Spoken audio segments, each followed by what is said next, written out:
Man, Usman got his ass whooped by everybody. And Covington got his ass whooped by Yeah, and everybody. you're gonna put Balil Muhammad in there, and all he does is fucking, you know, try to point people like he's not a fighter. Like I'm not even sure he's ever had a finish, to be honest with you. Yeah, you're gonna have All to he Anyway, does, school me. all he does is win by decision. He's never done anything special. You know what I mean? Yo, you're gonna have to Balil, anyway, school me on that. You're gonna have to school me on that. But with that intro.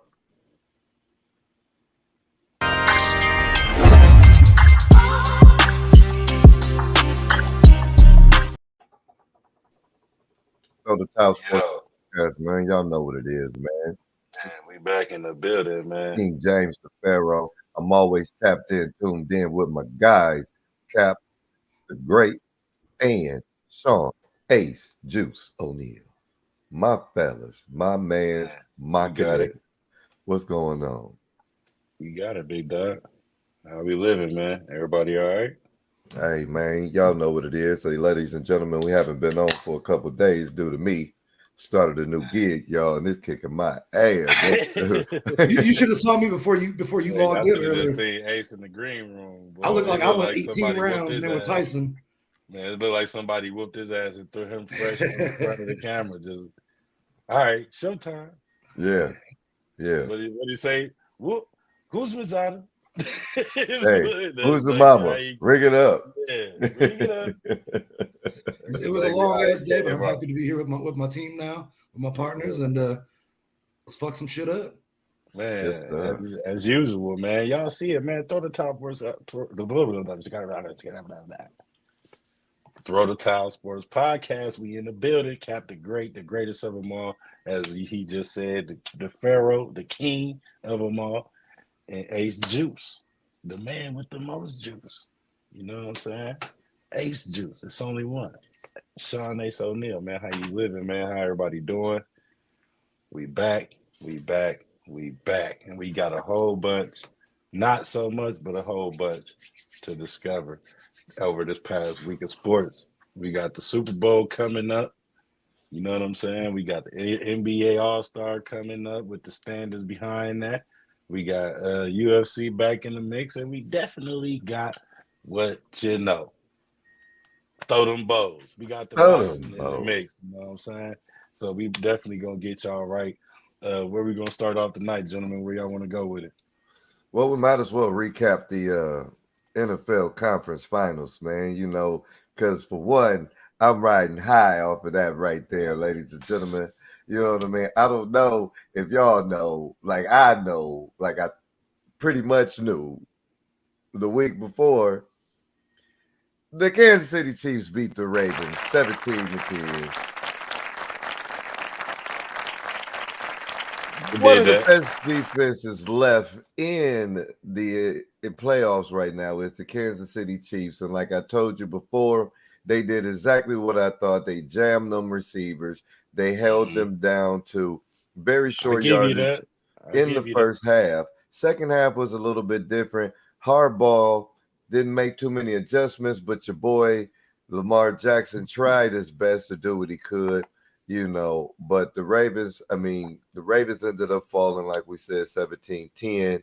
Um, Speaking of defense, Zay Flowers had a fumble in that game, right? He had. Which would have Doing too much of that too. which It would have was. helped. Wait a minute now. Which would have helped. I don't know if it would have tied the game or had them like. No, that would have tied. That would have put them in. They would have still been in the game. Yeah, right. They was I don't down remember. 3. They would have been down 3. But So yeah, I don't know if you guys remember when we had the conversation, and I said to you, I said Tyreek Hill said they jammed me to Cancun, right? I said Stephon Diggs got jammed so crazy that when he was wide open, his brain he couldn't even he dropped it, he couldn't even right? catch the It was ball. because they've been in your face all day. This is all you've been. It's just, and then finally, oh shit, right, right. So then you get over here. You got Zay Flowers. It's been a physical game, right? That defense. That was a forced fumble, guys. That wasn't a Mhm. I dropped the ball. That wasn't a I got hit. Oh, and I didn't protect the ball. What happened Yeah. was, let's give Sneed the props that Sneed deserves. Sneed perfectly punched that ball Hey. out of there, man. That boy Sneed was all over the place, just like Hamilton. Shout out to Hamilton from Notre Dame. Shout out to They- that Notre Hamilton, Dame. baby. It was defense wise, them boys was having at it. That's secondary. Those secondaries. I told Crazy. you. Ladies and Crazy. gentlemen, y'all go back. Y'all watch the show. I said it. Those secondaries Yeah, they I got give out you there that. in Kansas City are the best right now. What's left, right? Plus, I didn't realize that they had like slick that many like good defensive minded people on their team. Sneed ain't no, he ain't no run around defensive player. He definitely got some tags under his belt.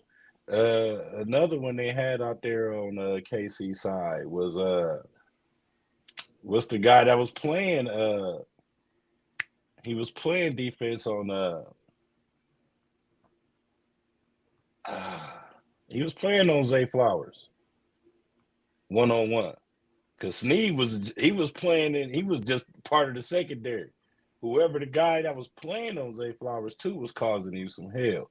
Because Zay Flowers down there didn't start getting the ball until the end of the second quarter when they scored that touchdown, matter of fact. And they went up. I think they went up, right? Or Baltimore went up, or they tied it up. They tied it up. Yeah, they didn't have the lead. Yeah, they tied it up. That's what it was. Yeah. They ended up tying it up, and Zay Flowers caught that touchdown. After that, he had his few spurts, but when he did that taunting shit, I was like, "Oh shit!" I said, I'll be honest with you, man. The main thing, looking at the game He recap, did that. It was over. this sticks out to me. You're the Ravens. It's not what did you sign Dalvin Cook for? You're going against statistically one of the worst ranked running defenses in the NFL, and you didn't even run the damn ball. You didn't even. You don't attempt to how run the ball. with who? Your number one running back. I told you that in the show. Their number one running back was their quarterback. They did not have a running game. I'm looking at They this. have I'm looking no at this, running this game. this recap here, and I'm seeing That's all season. five punts, 2 fumbles, and an interception. Yeah, Like that is not the Ravens that we saw all season. that's not the same. That's not Lamar Jackson that we saw. I think we saw field. playoff Kansas City show up, man. And I mean, I'm giving it all to King. What part of that run game is different than just curious to hear from you. What part of that run game do you feel is different than their run game they had all season? that they didn't try to utilize it at all. But they didn't utilize it all season. Oh, bullshit. Gus True. Edwards is like second in the league in touchdowns this year. But somehow, But how many some way yards they had though? The fuck is Gus that? Edwards didn't really do nothing majority of the season. He was hurt. I think He was Lamar hurt a lot Jackson this was their season. leading Lamar- rusher. Yeah, he led the team. That's the reason why they was like up in the scale in rushing because of Lamar Jackson. That's why. And then Odell Beckham leaned in and told him, he like, man, your legs led us here. He like, you got to let them off. You got to let them go. Like, this is for everything. I don't know what he was. I don't know. See, I don't. Okay. I don't want to go too crazy. But I did say I was coming in hot tonight. Y'all might not see it, but I'm wearing the flame crown today. Dog, he acting like Ben Simmons out there on the football field. Lamar Jackson? That was a Ben Simmons move. You make it all the way to the sunshine. I said you don't bring nothing bright to the show. I felt like he James Harden us. No, James Harden. James Harden gonna give it. You see what James Harden gave us in Philly right before he left Philly, right? Nah, we ain't go. We can't do that. James Man, look Harden did here. a little bit more than that. No, He did James a little Harden bit to more give than you that. James Harden to give you what you got in the regular season. But come That's the what he's supposed to do. playoffs, James Harden don't show up. Ooh, Yeah, so I was just looking it up real fast. that makes sense. We're talking about the rush game. You know, He pulled a James Harden. They always have what? Oh, no, go ahead. I was just Yeah, saying. The Ravens always have a revolving door at running back, but Gus Edwards finished the year with what 13 touchdowns. That's no Man, miss me with the touchdowns because we get down here to the 5-yard line or the 3-yard line and then we'll hand it off to you, man. So miss me with that. Talk to me when you say 13 touchdowns, averaging 25 yards. You know what I'm saying on the loan. His loans is 40 yards. He's got 3 40-yard. You know what I'm saying? 2 40 yards. 3 25 yards. That's not what their running backs was giving you. So yeah, you're right. You're right. He averaged 47.6 a game. Exactly. Yeah. You know what I'm saying? Mm-hmm. All season long, they didn't have a running game, bro. Their running game was Lamar Jackson. Right. So now you get to the playoffs. You can't run the ball. You're in problems, buddy. Your quarterback made too many 3 and outs. It's over with. Your quarterback cannot be your leading rusher in the playoffs. You get what I'm saying? Yeah. Is why King James won the whole everything. Like, I don't really got too much to say. He called it out when they came to KC and them bringing a fresh jar of jam. I hated it. I hated to say it. Remember, I told y'all I don't want to admit this. And like it was off of the fact that I had said too, like, this dude Pat Mahomes and them is like fucking the Golden State Warriors when they went on this run. Man, Steph Mahomes. You heard what my sister Patrick Curry. I made a post and my sister was laughing. She like, why you call this man Steph? Look. I mean, just look at his record. 4 years out of the 5. This man done been in a Super Bowl, if not one. So look, let us not take away from what Kelce. We see from Andy Reid. Whoa. Because Andy Reid is one hell of a coach, man. I mean, never seen nothing like it. Look, come on, man. We can't take nothing away from Andy Reid. The defenses he draws up, they blitzed about 60. I read a number that said they blitzed about 80%, 83% of their plays or something like that. Even Lamar Jackson said they wasn't ready for that. They wasn't expecting that. And they didn't see him. Like the blitz, they wasn't even seeing the blitz. Yeah. Like whoever they line in it, that's what I'm saying. Snead and all them boys is cold for disguising 4 sacks. That blitz. 4 sacks, 3 of 11 on third down conversions.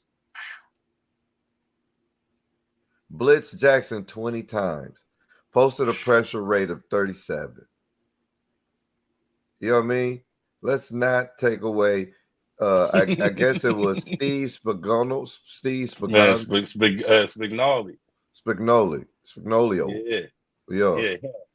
Yeah. Chopper style. Chopper style. Steve Spagnolo. They call him Spags. Spagnolo. Man, Steve Spagnolo. No load, no loan plays. Man, no loan, man. No loan plays. Steve, no loan plays. No loan plays for you. No loan plays for you. No loan plays for you. No mas long plays. Ain't no mas long plays. Same game. Travis Kelce, big shout outs. Tied the record with Jerry Rice. You know what I mean? He's only Jerry's second behind Jerry Rice. You get the hand claps for that. Hey, and my thing is about Kelce.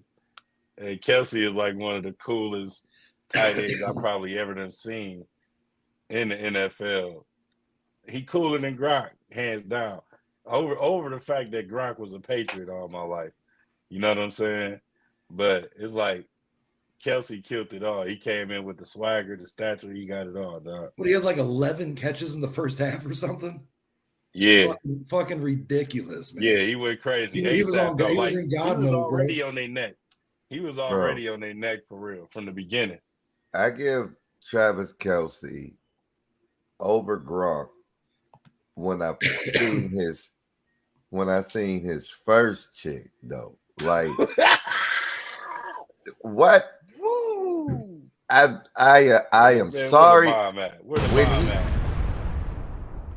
Where the bomb at? When I had to say, If you're a white sorry, boy, you pull Kelce, something like that. I was not familiar with your game Serious. until he got to the NFL and they showed the lady. I said, "Oh man, Travis Kelce is the greatest tight end to ever walk the earth at this point in time." And I was right. I was right. I like to use the term. He's a white boy, but he's a seasoned white boy. Oh man. Oh, he's a seasoned white boy, huh? Speaking of seasonings, I think I got something in my back door. Hold on, let me see real quick. I think I got something back there. Hey, y'all. It's Sean Ace O'Neal from the 3T Podcast, Throw the Towel, here with the man, the myth, the legend, the star of Jello Suspense, Mr. Spencer Lane. Spencer, how you doing, bud? I'm doing pretty good. Always great to be back with you now.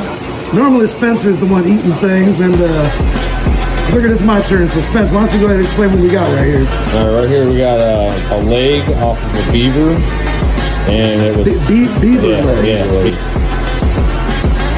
like the animal.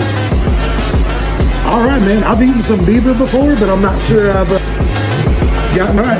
Yeah. Now what all did you do to it? What all did you do to it? I'm putting some Chef Dub secret rub on there. Oh, that stuff from Treehouse Seasoning. Yep, and smoked it for about 2.5 hours. Nice. So, first and foremost, the presentation is fucking amazing. Like, that smells terrific. We got a little piece right here. You wanna try it? Not a whole lot of fat on the beaver. Not gonna lie, I don't mind a chubby beaver, but let's go ahead and see what it's talking about. Never met a beaver I've been afraid to eat before. Can't start now. It's beaver? Yeah. I never thought I'd say this. That's some tasty ass fucking beaver. It's good. So Chef Dub's Secret Rub from TreehouseSeasoning.com. You can put it on chicken. You can put it on burger. You can put it on pork. You can put it on seafood. And apparently, you can throw it on some beef. Link will be in the bio.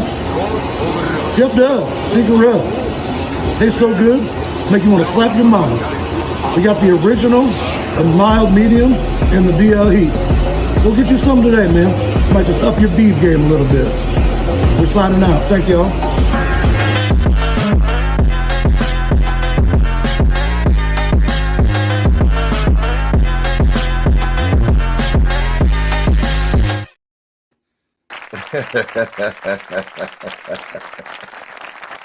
That was beautiful.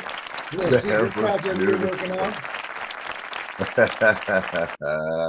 Yeah, we protect yourself at all times. Boy, boy, that Chef Dub Secret Rub is even good on beaver. I tell you what, I know. Apparently, it's good on beaver too. Well, I tell you, that look good. It look good, boy. Maybe that look like a damn rotisserie chicken, didn't it? Bro, I'm telling you, it tasted like a smoked steak almost. I looked at it, I was like, man, I don't fucking know about this. And then I started getting it. I was like, all right, I'll fuck with that. You know, Spence is an interesting cat, man. Like, shout out to Spence. Big shout out to Spence. Hey, man. Shout out to Spence, man. You know, good looking out, Spence. Thanks, man. You can see on his channel on YouTube, Creek Fisher. You can see the preparation of all this. You can see him making every bit of this. He's got 3 little quick shorts. You can see all this, but yeah, I gave him some of the rub a while back, and he wanted to make this personally for you, King James. So definitely tell him I'm gonna have my people get with his people so we can go over the, you know, that and part get that put on. Get that going. Yeah. Shout out to my man Spence. Thank you very much. Hey, I appreciate that, Sean, man. That was 100, man. Got me smiling for the whole rest of the show, man. Great. I got to use that as a commercial, man. That shit was awesome. And I got I got the video. I'll send it to you. Yeah, I got to give me some beaver too. Right, Bro, it's way better than I thought it was gonna be. He brings some hillbilly shit into work. He's like, "This smoke beaver." I said, "Man, that was crazy." That I thing. I was like, "Hey man," I was like, "I got a little something I want to do for Dub." He's like, "Will you help me with this?" He's like, "Oh, say less." And I sent him that, and he was like, "Man, it's like beaver." Like, and we all had the conversation in the group chat when I told you he was gonna throw it on some beaver. Yeah, and I'll fuck with it again. To be honest with you. Oh yeah. Speaking of fucking with, did you see how Mahomes and Kelsey was fucking with Justin Tuck? Out of control. Out of control. Oh my goodness, bro. I guess we should have known from that point right there how the game was gonna go. That kind of set the tone, you know. Did you guys see there's a little beef? I guess. Why was Justin Tucker even down there? Why are you even practicing kicking, my dude? In the You're middle on of the the goal field. line too, bro. On the goal line. Why is you practicing on the goal line? Who's kicking the ball from the goal line? Nobody. Thank you, Ace, because that's what I was gonna get to. First of all, who's kicking from the goal line? You got a whole kick coach. Bro, how does that even work? How does that even work? The other team side of the end zone. Everybody knows kickers go out there before everybody else comes out. My question is this, right? How would you ever kick a field goal from the goal line? Like, how? Are they snapping the ball inside the end zone? If you're not they would have to snap the ball. Bro, they would have to snap the ball from right out of bounds in the end zone, right? In order for him to kick it from the goal line. So Justin Tucker thought he was going to get in someone's head. He fucked with the wrong one. So Justin Tucker, my question is to you. What the fuck were you doing? Really? Like, what the fuck were you doing, man? You went down there to try to play mind games and you got fucked. This is how I believe, okay? I'm from the old school. I believe this. I would rather play with 10 people and just get penalized all the way until we got to do something else, rather than play with 11 when I know that right now that person is not sold out to be a part of this team. It is more. Hey. Tell him, Mike. Straight like that. Yo, the segues are flowing today, boys. Yo, so OBJ, was that his last game as a Baltimore Raven? Man, I feel like OBJ should retire. See, what's sad is that OBJ used to be an amazing talent. Mm-hmm. He's still a very good wide receiver, but in NFL years, he's 100 years old already. Oh, see, that's what I was getting. Is there somebody that would take a chance on him next season? Absolutely, but at this point in your career, if you're OBJ, you got to humble yourself. What you taking? You have to take less money. You have to be cool with not taking the spotlight. Look, he got hurt. He got hurt in the middle of the game twice. What are you taking a chance on? Don't do it to him, Sean. Don't do it to him. He got that point. He on fire. He on fire. That's a fact. The man got hurt in the AFC Championship game. We not gonna mention that this motherfucker got hurt in the Super Bowl that he won in, and it supposedly was the leading. He was leading the game in yards. Another fact. He got hurt. Biggest play in that game too. Yeah, and I'm with you. Biggest fact. Another fact. Leave him alone, Sean. Leave him alone. Okay, so look. So this is what we're gonna do. We just gonna bypass that and get this shit over with. And Taylor Swift, OBJ, at the Super Bowl. Come on. Will she perform? First and foremost, I've been the most vocal about this the entire time. To all the Swifties out there, I'm sorry. I've been dogging your girl for far too long. I've been saying I'm tired of fucking seeing her on TV. I'm tired of all this. I gotta put up with it for another 2 fucking weeks. We jinxed ourselves. Fuck you mean? We was talking about how he didn't want to see. I gotta eat some humble pie on that, and exactly. No, she's not performing at the Super Bowl. Usher ain't letting that happen. Hey, I had a whole Usher halftime show, man. Like, you don't need to. I had a buddy of mine, right? I was joking, just like I said, so she gonna perform at halftime. He was like, damn, do Usher got any songs with that bitch?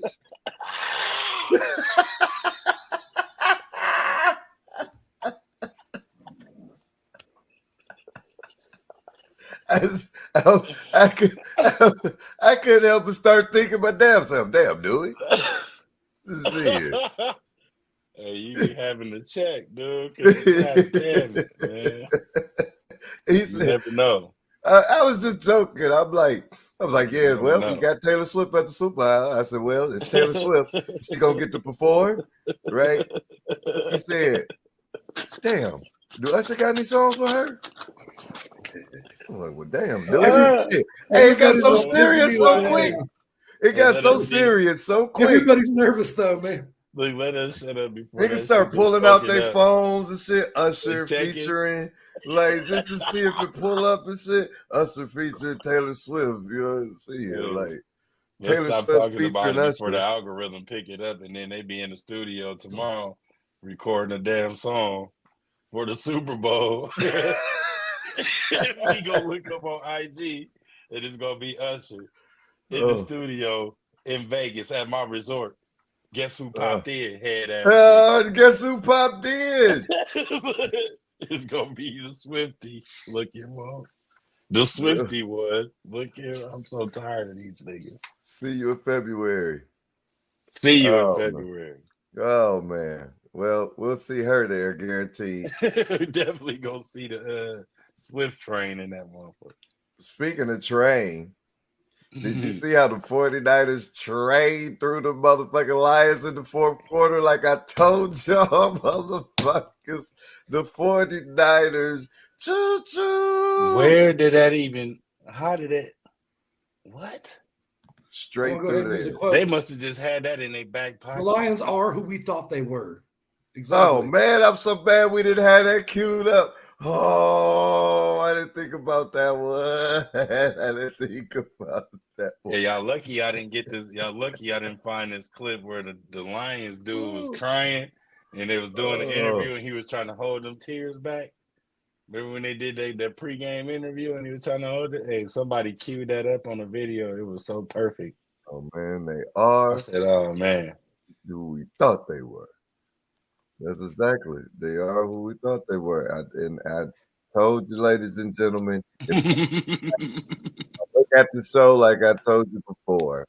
I had said, I don't want to say this. I really would like to see Detroit and Baltimore. But unfortunately, neither one of them teams that the Lions had lost, except for against the Bears, which was a divisional game, and those don't count when you lose one divisional game. That one don't count. You lose both of them, it's something different, right?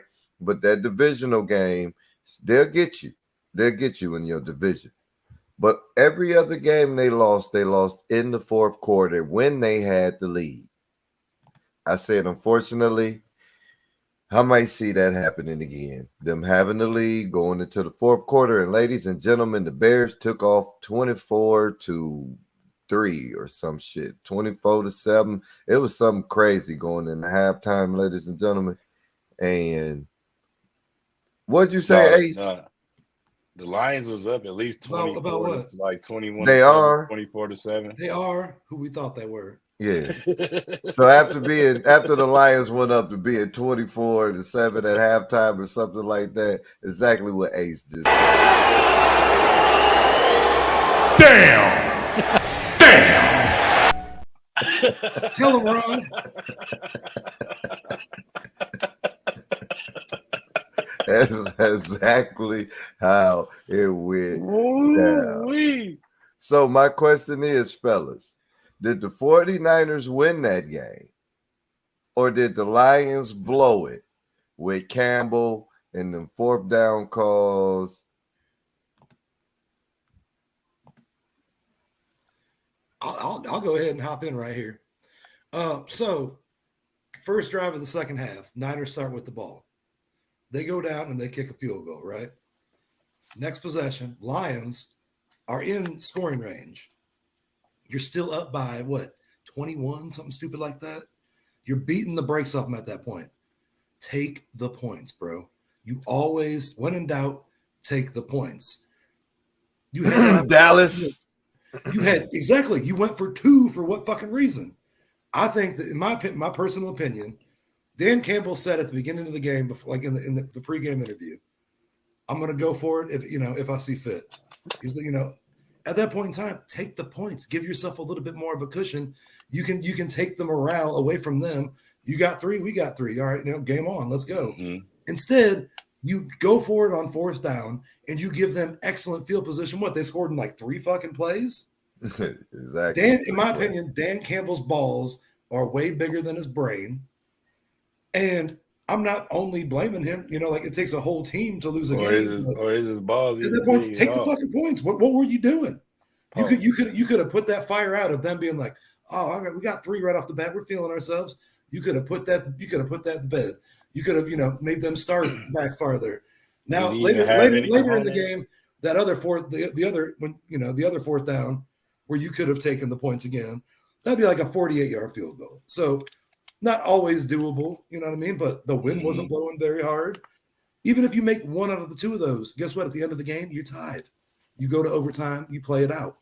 Right. I think that Dan Campbell's a hell of a coach. I think that you saw exactly what the Lions could be. But had they converted on either one of those 4th downs, we wouldn't be talking about this right now. We'd be being, fuck yeah, Lions won. Dan Campbell's that dude. It's just unfortunate that they did not go that route. And, we're talking about what we're talking about. Yeah. So you say they lost that game? The Lions as a team lost that game, and coaching did not help. The coaching definitely didn't help at all. He made some stupid calls where they could have just tied the game up. He's got that ego to him, man. Like, I mean, you got to respect someone that's got that dog in him, but also Josh Reynolds dropped that 4th down. Josh Reynolds dropped that 4th down pass. 4th down. Wide open. Well, not wide open, but he dropped it. He had it and dropped it. No, he was right. It slipped, man. That mug he had it. Butterfingers. Period. When in doubt, take the points, though, man. You could have turned the tide right there. Instead, you gave them good field position. They came right back, and you're like, oh shit. And he went for the 4th down play, and they stuffed him. Now let's not act like they got the best kicker in the league either. Now though. No, but like Kev, I want to hear your thoughts on this. Do you think was it a coaching blunder or? Did the 49ers beat them? Did the 49ers come back and beat them, or did the Lions lose that game?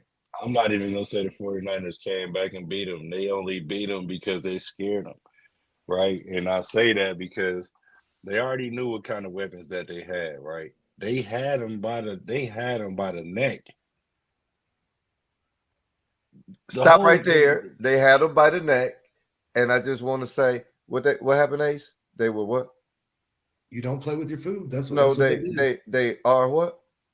They are who we thought they were. Okay, the Lions keep going. In the second fight. I told y'all in the group chat. You're like, oh, that's an ass whooping. I said, the Lions will become the Lions. So look, when you ask that question to me, I'm like, the Lions beat them out of fear.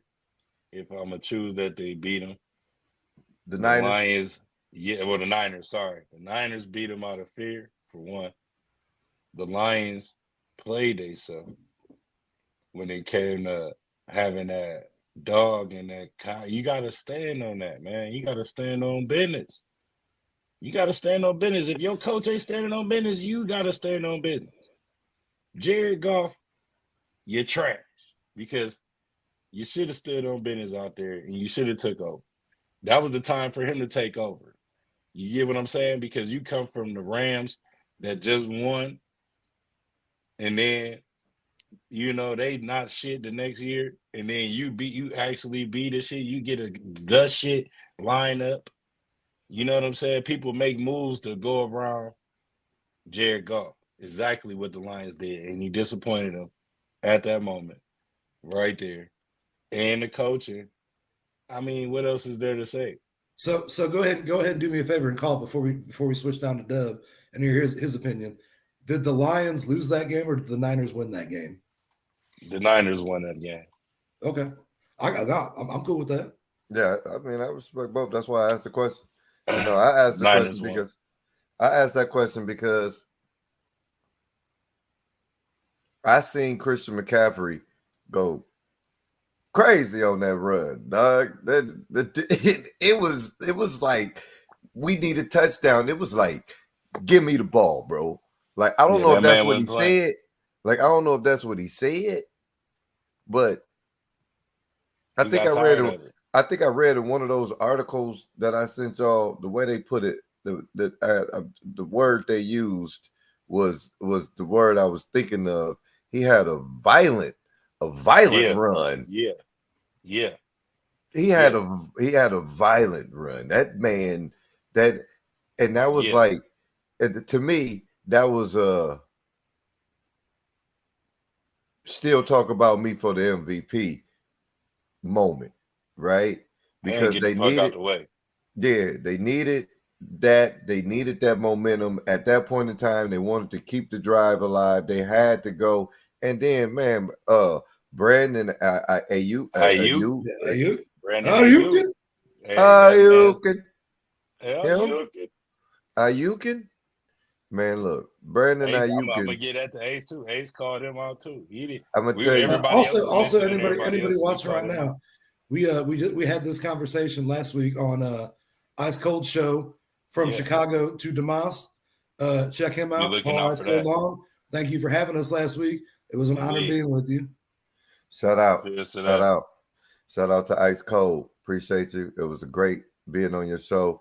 I need all y'all to go back and watch that show when that comes out. Matter of fact, go follow him and put y'all notifications on right now, so that way you know when that show comes on. That's my man, Ice Cold, Tell from him throw the Chicago towels to too. Dumas. You know, make sure y'all have those alerts on. But like he was saying, we just had this conversation. We just talked about this. Shout out. Big shout out. More y'all can catch more of that on that episode. Like, we really went in depth for real. In that little bit of time that he let us actually, it was like a show over there on his show. So appreciate it. It was a show within a show. But yeah, the 49ers, I seen them. I seen Christian McCaffrey do that thing. I seen Ayukin. I seen I seen them do all of this without Debo Sanders. I'm still not a believer in Brock Purdy. Debo was a legit 50-50. Debo. Hey, I think Debo ended up playing. Debo he did, but he left the game. Still 8 for 89. You can't say that like he didn't affect that game. He came in and scared. Yeah, he did. Let me get. Hey, what's that song that's going around now by this damn rapper I heard the other day, dude? Oh, that Taylor Swift Usher song? No, 4 backs.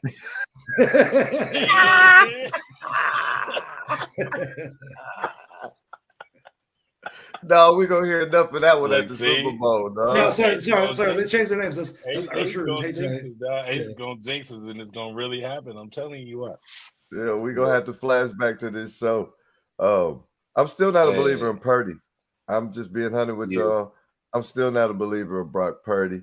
I'm just still not a believer of Brock Purdy, man. I mean, everybody's like, I'm a hater. I'm not a hater, dog. I'm just he was great. He was like y'all gonna hate me when I say this, but I'm just keeping it real. He did a great game management, and I'm not gonna say no other quarterback's name because then that's gonna start some whole other shit. But he did some great game management to me today. See, there's a lot of game. It was Joey Flacco-ish to me. He was Joey Flacco-ish. There's a lot of game manager quarterbacks that have Super Bowl rings. So that's what I'm saying. That's what I'm saying. That's not a disrespectful term whatsoever. He wasn't elite. He wasn't elite to me. He was Joey Flacco. You did what you needed to do to win. He was a young Joey Flacco. He was a Baltimore. Bro, this is only his second season. Who? Brock Purdy? This is Brock Purdy's second season in the league. So to make it to the Super Bowl in your second season, you damn near made it in the first had you not got hurt. He didn't. That's what I'm saying, man. Stop, y'all. Stop, because I don't want to get this deep into it, but he didn't. It was McCaffrey and Samuels and that Ayuk. You know what I'm saying? It was It was Hey, what's Debo, Kittles? Debo. Let's not Ugly- forget about ugly ass Kittles. George Not Kittle. forget about the man Do George not Kittle. forget about them Kittles. Man, it's big Kittle. You got the what, the 3-fingered fullback use check that's a killer too. So, bro, how many people we That's just what I'm named? saying. Use Tech All of out there. these He weapons. tiptoeing. We Hey, talking about Use Tech was like Samuels. a full. Whoever We seen the talking about fullback tiptoeing on the Use McCaffrey, sideline. check got this many fingers on his hand. He's out there catching passes. Ayukin, Cut it out. Kittles, the fullback. Bro, that's 5 weapons out here, dog, that Oh, are yeah. all beasting. Got something in my nose. That's 5 weapons, all beasting. All you got to do is just get them the ball and don't get sacked. Behind a great offensive line too. Just don't get sacked and make smart plays. Dump it off. Right. You're never going to go wrong dumping the ball off. And what did he do all season? If it ain't open Dump the down ball there, off. Debo Samuels right here. If it ain't open down there, Christian McCaffrey right here. And they are going stupid. You said it. 8 for 89? Yeah. Bro, the only thing to me crazy like that is, what is it? 3 catches, some 100 and some yards and 3 touchdowns. Randy Moss numbers. What was that? That was the most amazing shit I seen in my life. Dude, this dude, 11 catches in the first half. So it's hard for me to say Detroit lost that game. I feel more like San Francisco beat them. Facts. You know what I mean? San Francisco came out and said, all right, motherfucker, we at home. Facts. You know what I'm saying? Yeah. And like, I understood what Cody was saying with fear. They came out, they said, we at home. Pressure is the word I want to use. You know what I'm saying? Not the fear, but pressure. They put that pressure on them, right? And pressure either going to do one of 2 things. It's either going to bust pipes or make diamonds. Right? So and it's so busting exactly. pipes. I'm with you. Pause. Right? It's so busting pipes. And that pressure bust pipes all day. Hey, I look, Serious. real quick story. The homie Wayne, it's like my family. I call him Cuz. It's my cousin Wayne, right? William Maybanks. Big shout out to William Maybanks. Wayniac. Yeah, sir, Wayniac, man. A lot of life lessons learned from Big Cuz right there, man. I mean, simply, man, look at my frame. Look what I play, man. I'm a point guard. That was a 2 guard at the most, right? I'm down here trying to hold Wayniac, right? But whole time he teaching me how to play big man, right? You know what I'm saying? Mm-hmm. By letting me know I'm too thin in the rear end. You know what I'm saying? Real quick. You too thin in the rear end and shit. He already 6'11". Yeah, right. Big shout out to Cuz, right? But what I was getting to is I totally forgot because I went down that rabbit hole. But shout out to Cuz because I don't even remember where I was going to that. Got to talking about Cuz though. Oh, no, you're good. How about this? How about we just roll into Super Bowl predictions? We're gonna start with you, Cap. Niners. Nothing else to say? It was one of my teams to go to the Super Bowl anyway, I feel like. So Niners. I'm gonna go with the Niners. I don't got no specific reason. It's just, they're looking good right now. You feel what Since he said that reminded me. I used to say, Cuz used to say pressure bust pipes. When we used to play basketball, Right. and we'd be down, and he'd tell us to push up on them, right? Pressure bust pipes, right? And then turnover. It never fails. The pressure bust Every pipes. time. Or it's going to create a diamond, right? But Right. yeah, that's it. When I heard you say Niners, I had to remember that. Niners, man. I'm going with the Niners. I mean, we could say KC gonna do it again, but they got a gang of shit to do. And I feel like it's gonna be a defensive game, bro. Yeah. Niners defense against KC defense. So I mean, we gonna see. I'm going with the Niners though. Niners gonna do this. They're not gonna allow Patrick Mahomes. If they do, I'm gonna be able to see it if they do in the part of the game. Allow this man to start getting into his fucking Steph Mahomes bag, because Oh my God, you never know what to expect from this dude, bro. I don't even like going against him like that, but damn it, he must be stopped. He must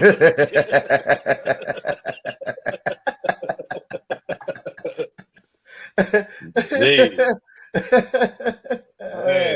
it's not even him leading the train, but he the head of the horse, you know. So it's like, man, you gotta eat the head of the snake, as they say. You cut the head off the snake, you gonna win. You're the king until somebody knocks you off that throne, man.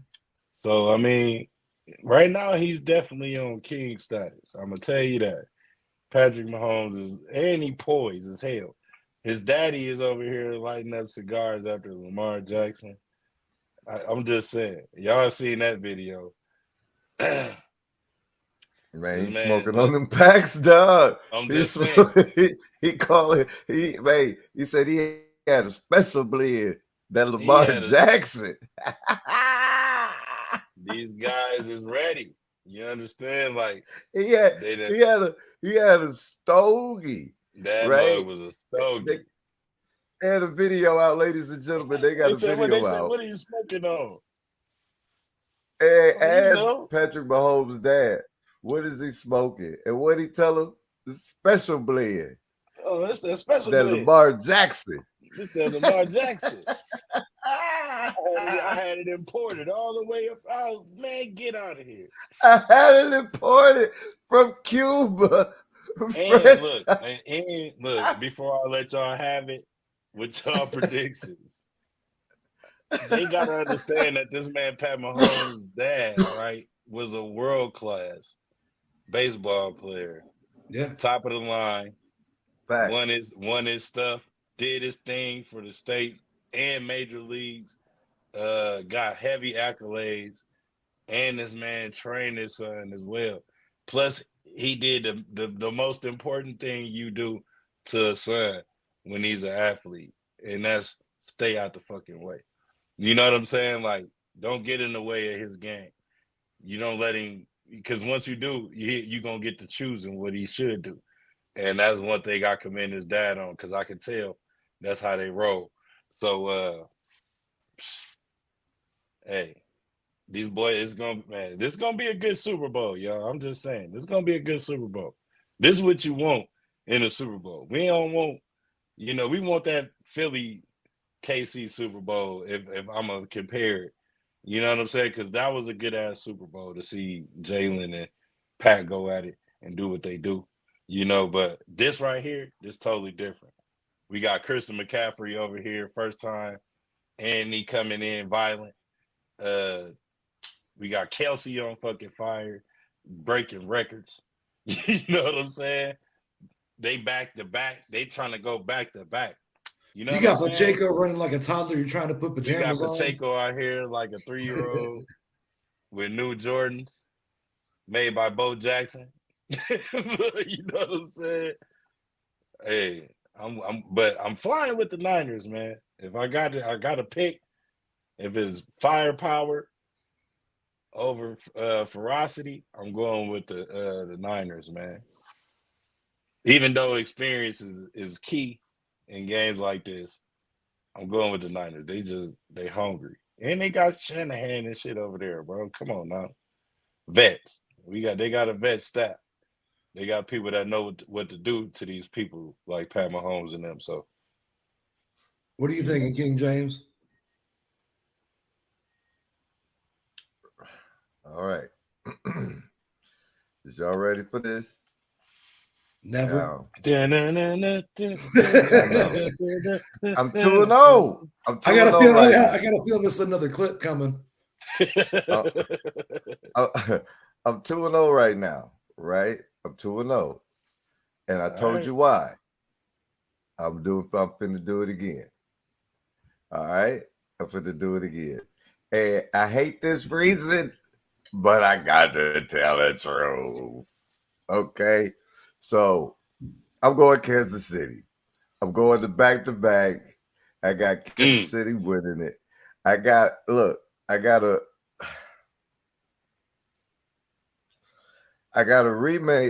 remake of the Super Bowl 2022, him and Jimmy Garoppolo, blase. This is Brock Purdy's first Super Bowl, second year in the league. You were getting ready to see 3 interception Brock Purdy. You was getting ready to see 5 interception Brock Purdy, and everybody's gonna be like, "Oh, the Lions are too big, but well, he's only a second year quarterback. Well, it's okay because they gonna be ready." And no, it ain't okay because now we got to do all of this whole Taylor Swift after party concert and all of that other stuff. Though, but real stuff. But real stuff. Whatever happened last Super Bowl when he was there and they played the 49ers and it was supposed to be all of this, and it ended up being like 44-23 or something crazy like that, right? Mm-hmm. That's what we're going to see. That's exactly what we're going to see. You're going to see Travis Kelce going stupid. You're getting ready to see Pachenko going dumb. Right, Pachenko. What happened last time? It was Miko Hardman. Is that his name? Hardman. Miko Hardman. Yeah. Is that who he had last time they played the 40? They had running back. Yeah. The running back. Miko Hardman. No, Miko Hardman's a wide receiver. No, he was playing running back. No, it wasn't him. It was a Kit McKinnon. No, Miko Hardman, right? It was right. What was that, Clyde Edwards-Helaire? Him too. They had both of them. They had both of them. Bro, it's finna. I know this sounds crazy. You like, James, you talking about the old team. Yeah, it's just different names, right?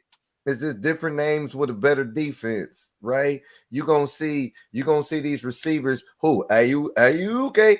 Finna be getting, he finna run in there. If that's Ryu, he finna see Ken. If that's Ken, he finna see Ryu. He finna get hit with that same Ryu. This niggas is going nowhere, right? Every move you got, they got, right? And the problem is this. You got Purdy as your quarterback, right? And you got a defense that's sending blitzes, right? And they jamming your receivers, right?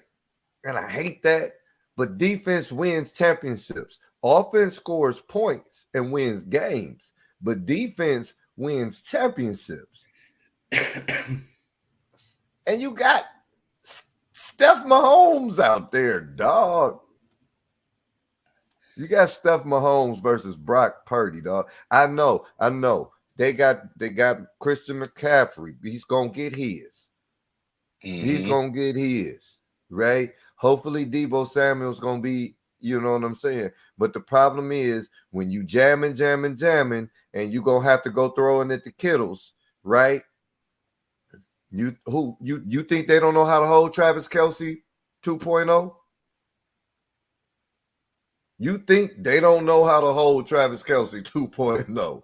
They have Travis Kelce 1.0. Right? They've been doing this in practice. They cool. I hate to say they this. They cancel each other out.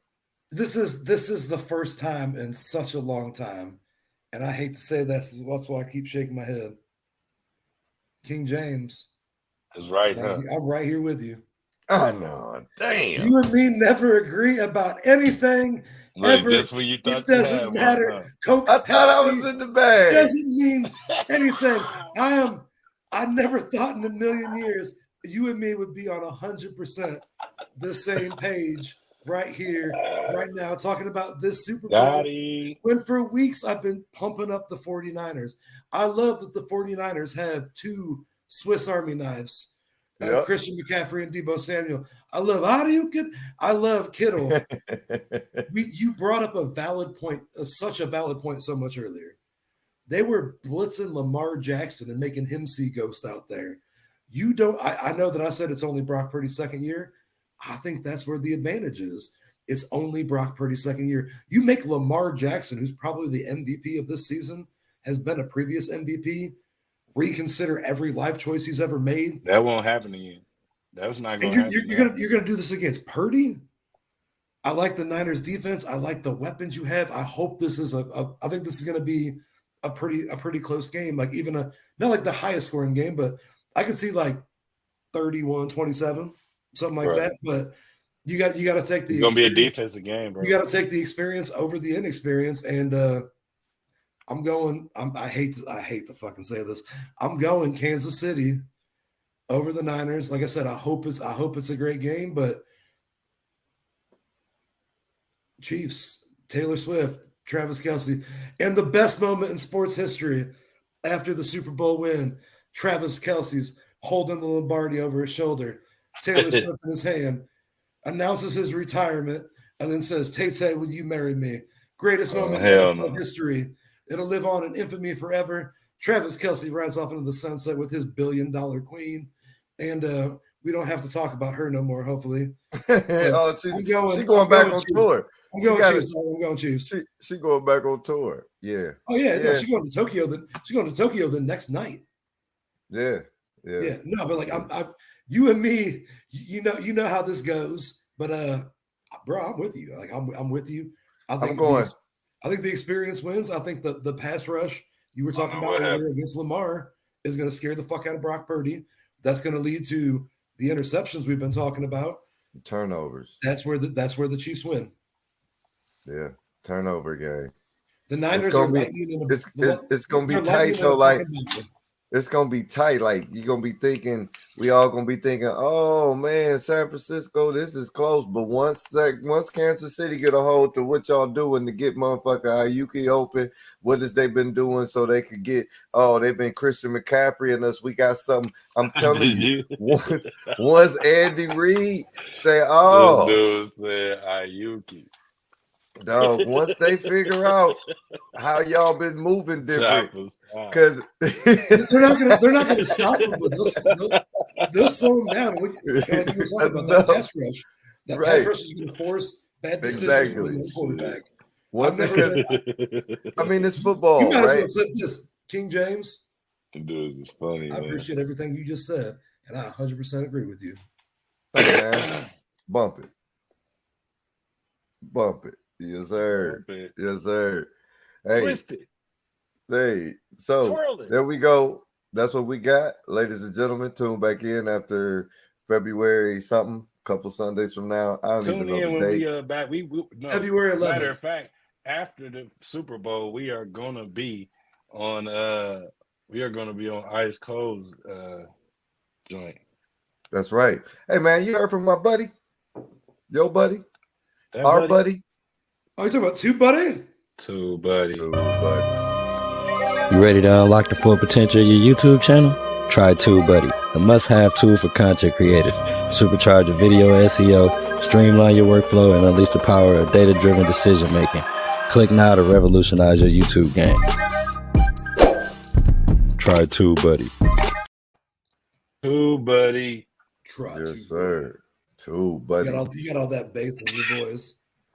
Speaking of buddies, man, NBA, a lot of buddies, a lot of things going on there. Current standings, I believe all the games have been played. We 1:00 in the morning here, Eastern Standard Time. So we still got the Boston Celtics, who just came over a win over my Indiana Pacers. That was a good game. I tell you what. Big shout out to you down there, Cap. Yo, you guys played valiant at home. However, we sat our starting point guard after coming back from being down 20. So the mind games is on. See y'all in the Eastern Conference Finals, buddy.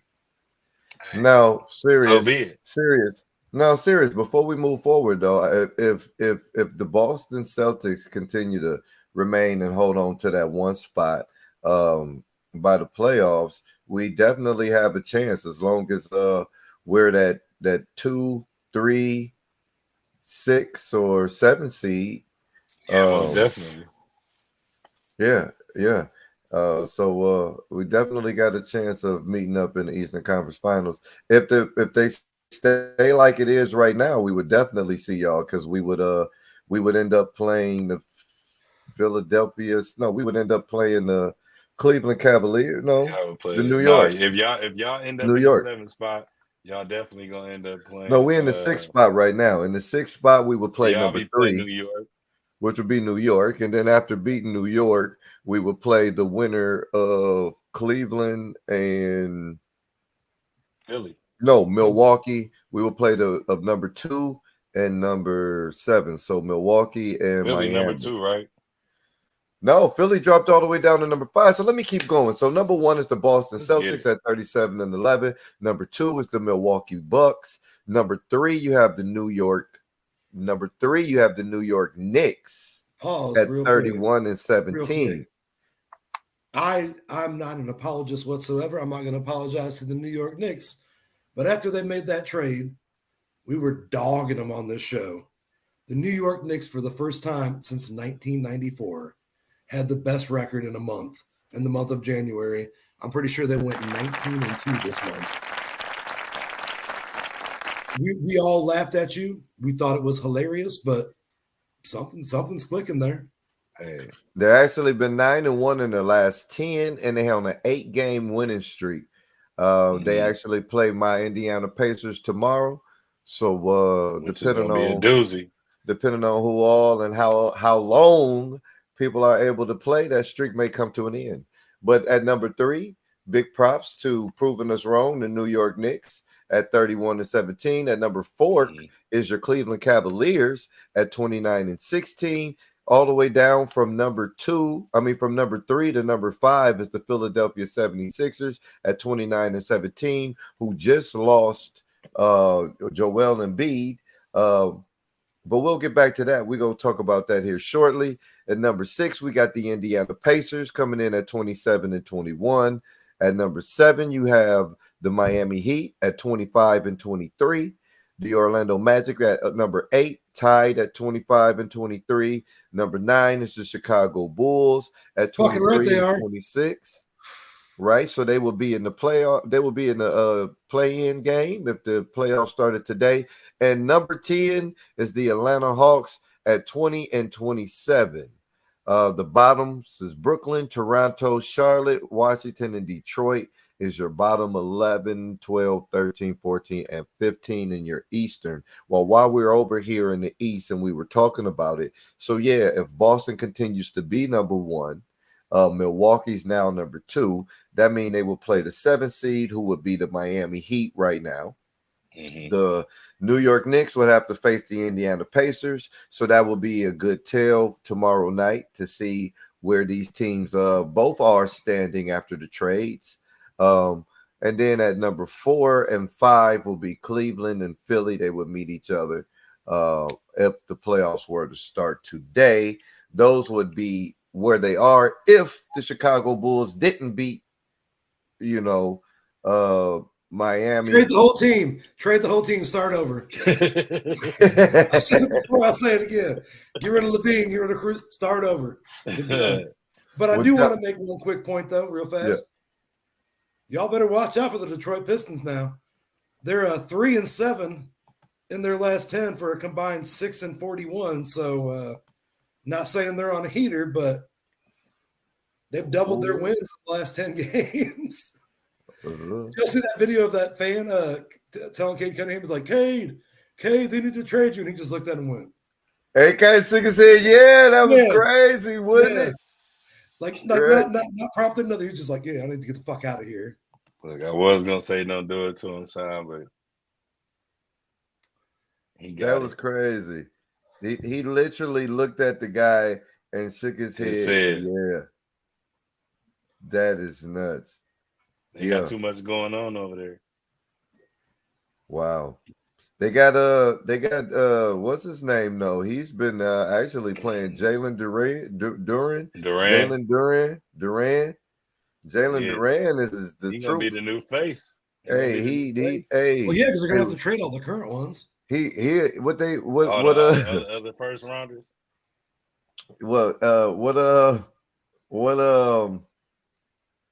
Your boy the big ticket and Paul Pierce talk about? Oh, he a dog. He one of them Rottweilers. He one of them. He one of them. Jalen Duran, he one of He's them. definitely a Rottweiler. Yeah, he one of them. That boy been putting up numbers. That man been putting up numbers. Now, in that loss to Cleveland in 30 minutes, he only had 10 points, but he had 9 rebounds. So he damn near had that double-double. Besides that, he been putting up there. I mean, please. I take 10 to 9. I take 10 to 9. I take 10 to 9. Yeah. I take 10 to 9. The game before that, he had 22 points and 21 rebounds. The night before that, he had 10 points. I'm telling you. 10 points and 18 rebounds. The game before that, 14 and 8, 12 and 12. This man is a dog. He a Rottweiler. He said Cade ain't trying to play. Go ahead, give me the ball. Rottweiler. Yes. Yeah, boy. Rottweiler. He go hard like Rottweiler. Boy. Don't you know? He go hard like Weiler. Who won test? Who won test me? All right. So let's get back.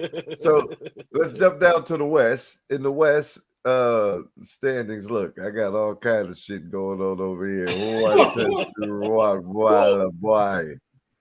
Who won around with the Ross Clark? Who won test now? In over here in the West, we got Minnesota, number 1. They holding it down 34-14. They have the second best record in the league right now behind those Boston Celtics. You know, which I'm not going to lie. After seeing the Boston Celtics is going to be a tough team to beat. They're pretty deep. They're well coached. You know, they're very physical. And they hit that 3. That 3-pointer, they hit that at a clip. And I think they may have the second highest scoring bench behind the Indiana Pacers. So and the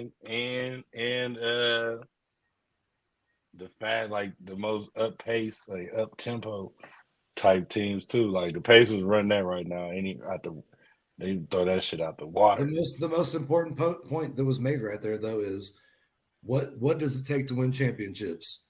Depth. And both Period. of them have it. Yeah. Period. Both of them have it. But and the only thing is Boston has a better defense. Boston has one of the best defenses in the league right now. So that's one team. I have to be honest. You got to give props where props is due. Go ahead, give them some hand claps. They are the best team we've seen in the East right now.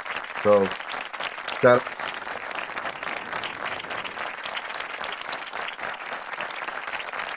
In the league also.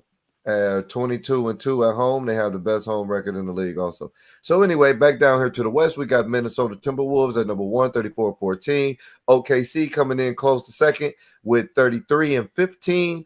The boys is balling over there. Better watch out. You got the Clippers have been balling out of control, actually. They waking up. 8-2 in the last 10. Guys got to watch out for them Clippers. They 31. They waking up. They about to represent LA. They're looking like that team we've been hearing about for the last 8 fucking years. They look like that team we've been hearing about for the last 8 years. They finally made it. They finally made it to the number 3 spot. They got the ghost of Baron Davis and Blake Griffin and DeAndre Jordan over there now. They got something. But they got chemistry, so because they look like they have fun too. The ghost of a new bow. Hey, look, the ghost of a new bow. Man, that definitely ain't helping. But shout out to the Clippers. They got Russell Westbrook looking like he's having fun. They got James Harden looking like he's committed. Back. You know, Paul George, and you already know the robot is the robot. So shout out to them Clippers. The claw is the claw. The claw's claw. I'm gonna get you, Inspector Gadget. The claw has been calling. Number 4, you got the NBA champs right now, the reigning champs at 33-16. They are only a game and a half behind. So they're all close. 1, 2, 3, and 4. Goddamn Nuggets, man. They ain't going away. At number 5, surprise. You got the Sacramento Kings at 27-19. At next, you got the Phoenix Suns coming in at 28 and 20. The Phoenix Suns. The Phoenix Suns. Look, Kenny, Cat, and Ace, y'all knuckleheads. You're real knucklehead. If you don't know, I guarantee.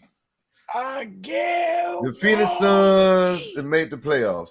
So then you got number 7, New Orleans Pelicans coming in. The surprise. Who would have thought the New Orleans Pelicans would be number 7, 27 and 21, and they're 4 and 6. So they ain't been looking too hot here lately. You got your Dallas, who I thought was going to be a whole lot better, but they can't seem to get healthy at number 8 at 26 and 22. Number 9, the LA Lakers. You're in-season tournament champs, ladies and gentlemen. You're in-season tournament. That really meant something. That really fucking meant something.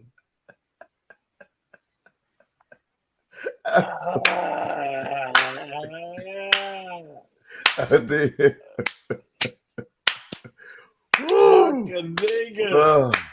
Oh man! Hey, y'all see that? Y'all see that dude right there? That seasoned dude.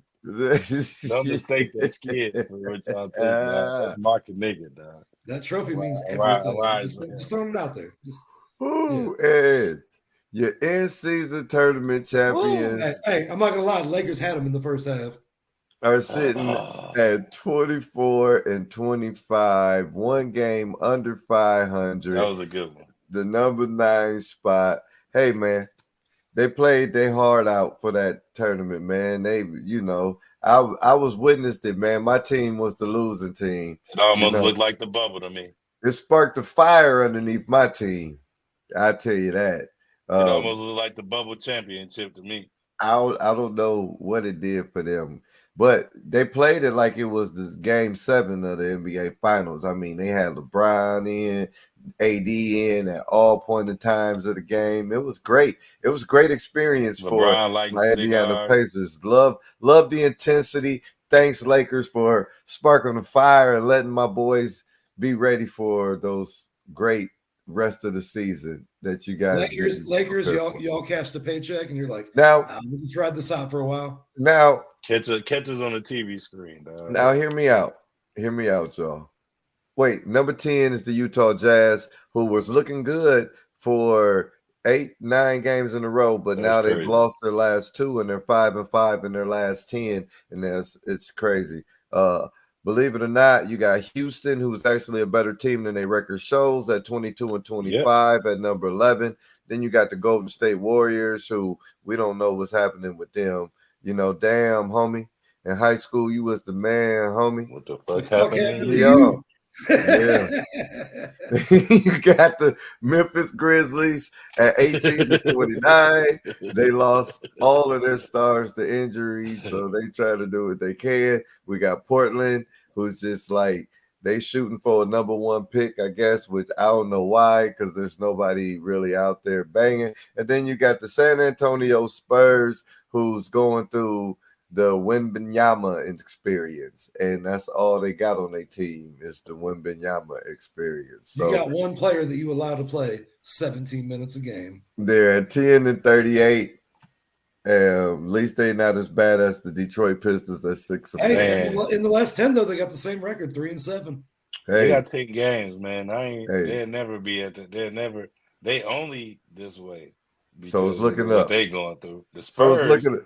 It's looking up. But look here. So hear me out, fellas. Hear me out with this. I got this. So what about this, right? What if, because we've seen it before, right before the trade deadline, the Lakers make a move, right? Mm-hmm. And they pick up these players. And then they play, and then we go into the All-Star break. And then after the All-Star break, they go on this magical run, right? Like LeBron James, and they get all good, and they like last year, right? Now they did last year. They was in the play-in tournament, and then they looked like they was getting ready to do that thing, and then they got beat up by Denver. right? Wasn't it Denver that beat them up? Right? Yeah, that was them.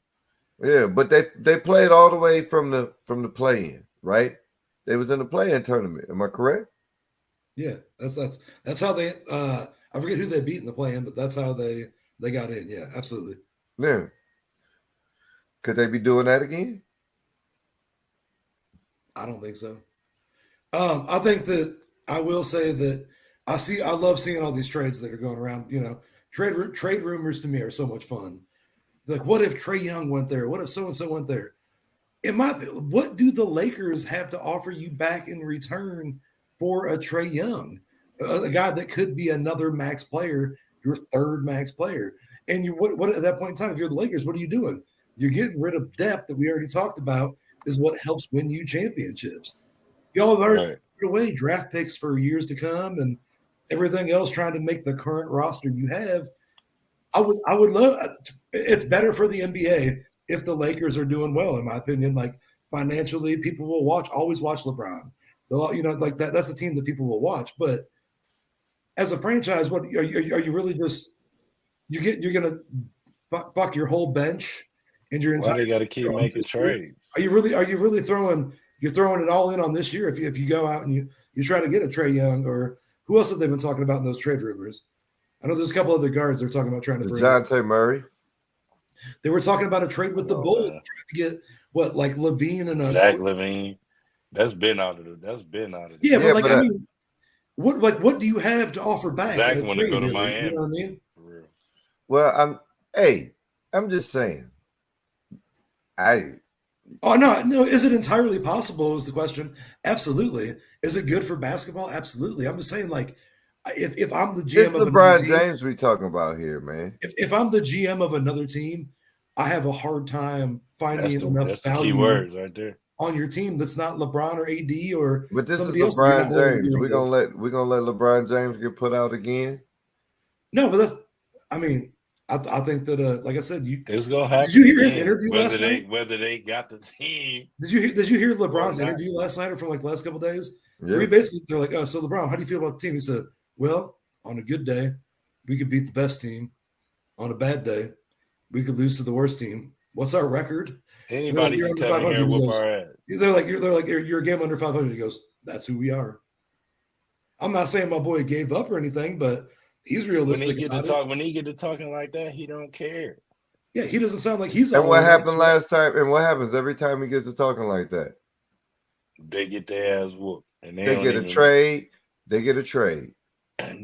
Or the coaches get fired, and the coach get fired. And that's every team. That's every team he's ever been on too. But like my thing is that like we were talking about the trade though. The only team he what couldn't pieces do that you on have was to Miami. get rid of to get a Trae Young?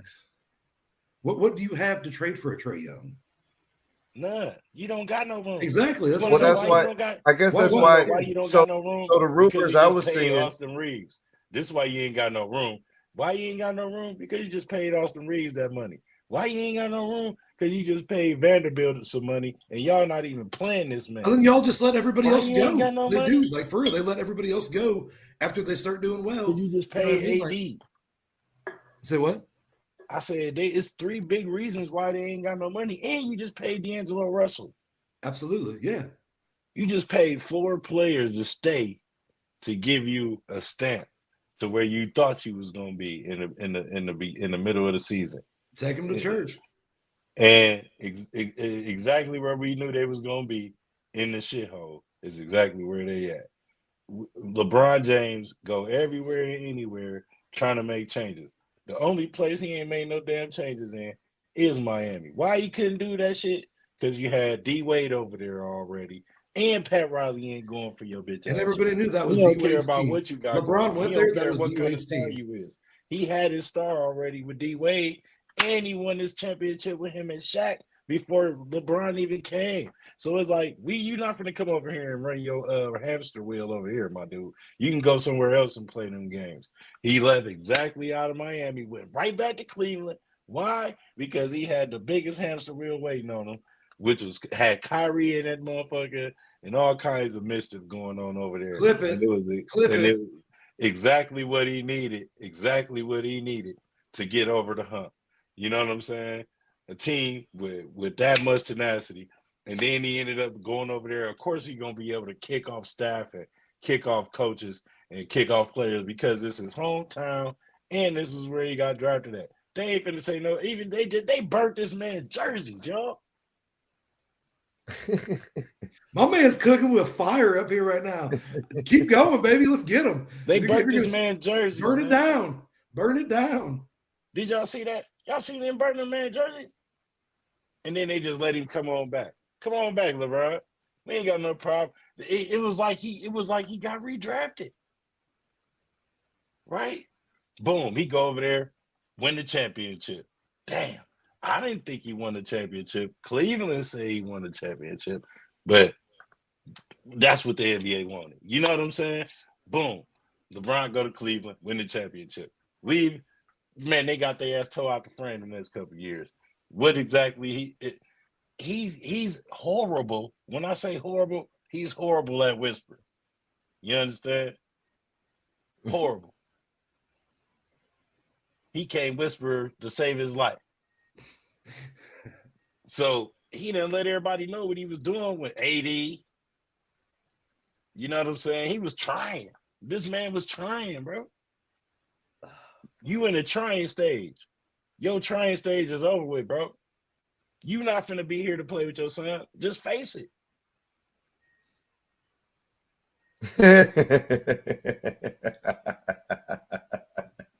You got an NBA jam. He's heating up on you. Hey, and that lets you want to go play in the G League. That lets you want to go play in the G League. Because you about to stay around and deal with SGA and Bronny a two-way player at best. Bronny a two-way player at best. I said it. They're gonna play in Taiwan together. Best. I said it. Have you watched the USC game? I watched it. Bronny better off coming off the bench. Off what bench? The Mad Ants?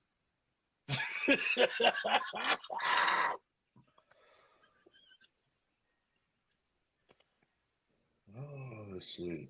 Off whose bench? Have you watched all due respect to the James family, but I'm just saying. I'm keeping it 100. Yeah, this ain't no disrespect. I'm telling the truth. Have you watched the USC? Have you seen Bronny? Have you seen Bronny James play for USC? Have you seen Bronny James play for USC? I haven't had the opportunity. I haven't. I chose not to watch not a Bronny James. Well, do me a favor. You can go type in Bronny James highlights. It ain't gonna be much. Is why I chose not to watch it. No, he fell out at practice that one time. Somebody's got that on camera. Bro, I've watched the whole USC 2. I've watched 2 whole USC games and bet on them motherfuckers once of them because against UCLA, and they took off in the first half. They took off. Oh shit, they own. They came out the second half, brick city, baby. Boo boo.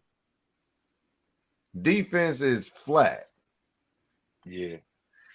Look, Bronny James. You think if he was a D1, if he was a lotto pick, right? Mm-hmm. He would have 20 something, right? 10 plus assists or something, right?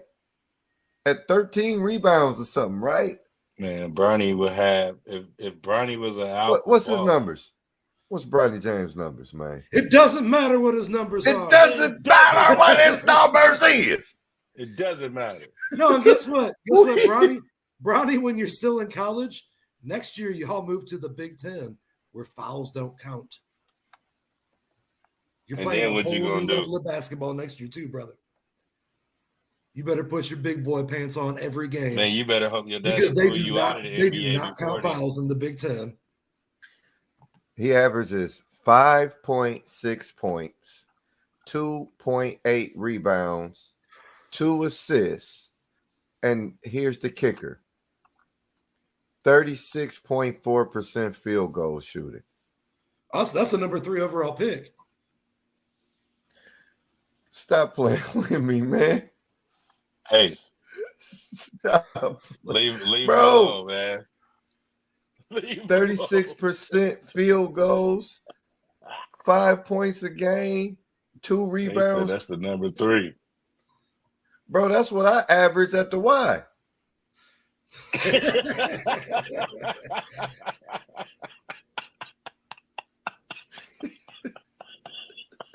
So really, what we're saying is that not all sequels are as good as the original. Bro, them is my exact stats at the Y. 5.6 points, 2.8 rebounds, 2 assists on 36% shooting, dog. It ain't too many sequels. It ain't too many sequels that's better than the original. Exactly. That's what I'm saying. What's funny is my number is 2. Like, that's my favorite number of all time. And I can't stand nothing second coming, damn near. Like, only thing I love like that is my son. Normally number two stands for poop. The only second coming, right. The only second coming that I could say definitely was a badass second coming is Ken Griffey Jr. Christian McCaffrey. I don't know who his daddy played for who. Ed McCaffrey won 2 Never heard with Ed McCaffrey is his daddy? That's his daddy. The one from the Denver Broncos? I think won 2 Super Bowls with Elway. Yeah.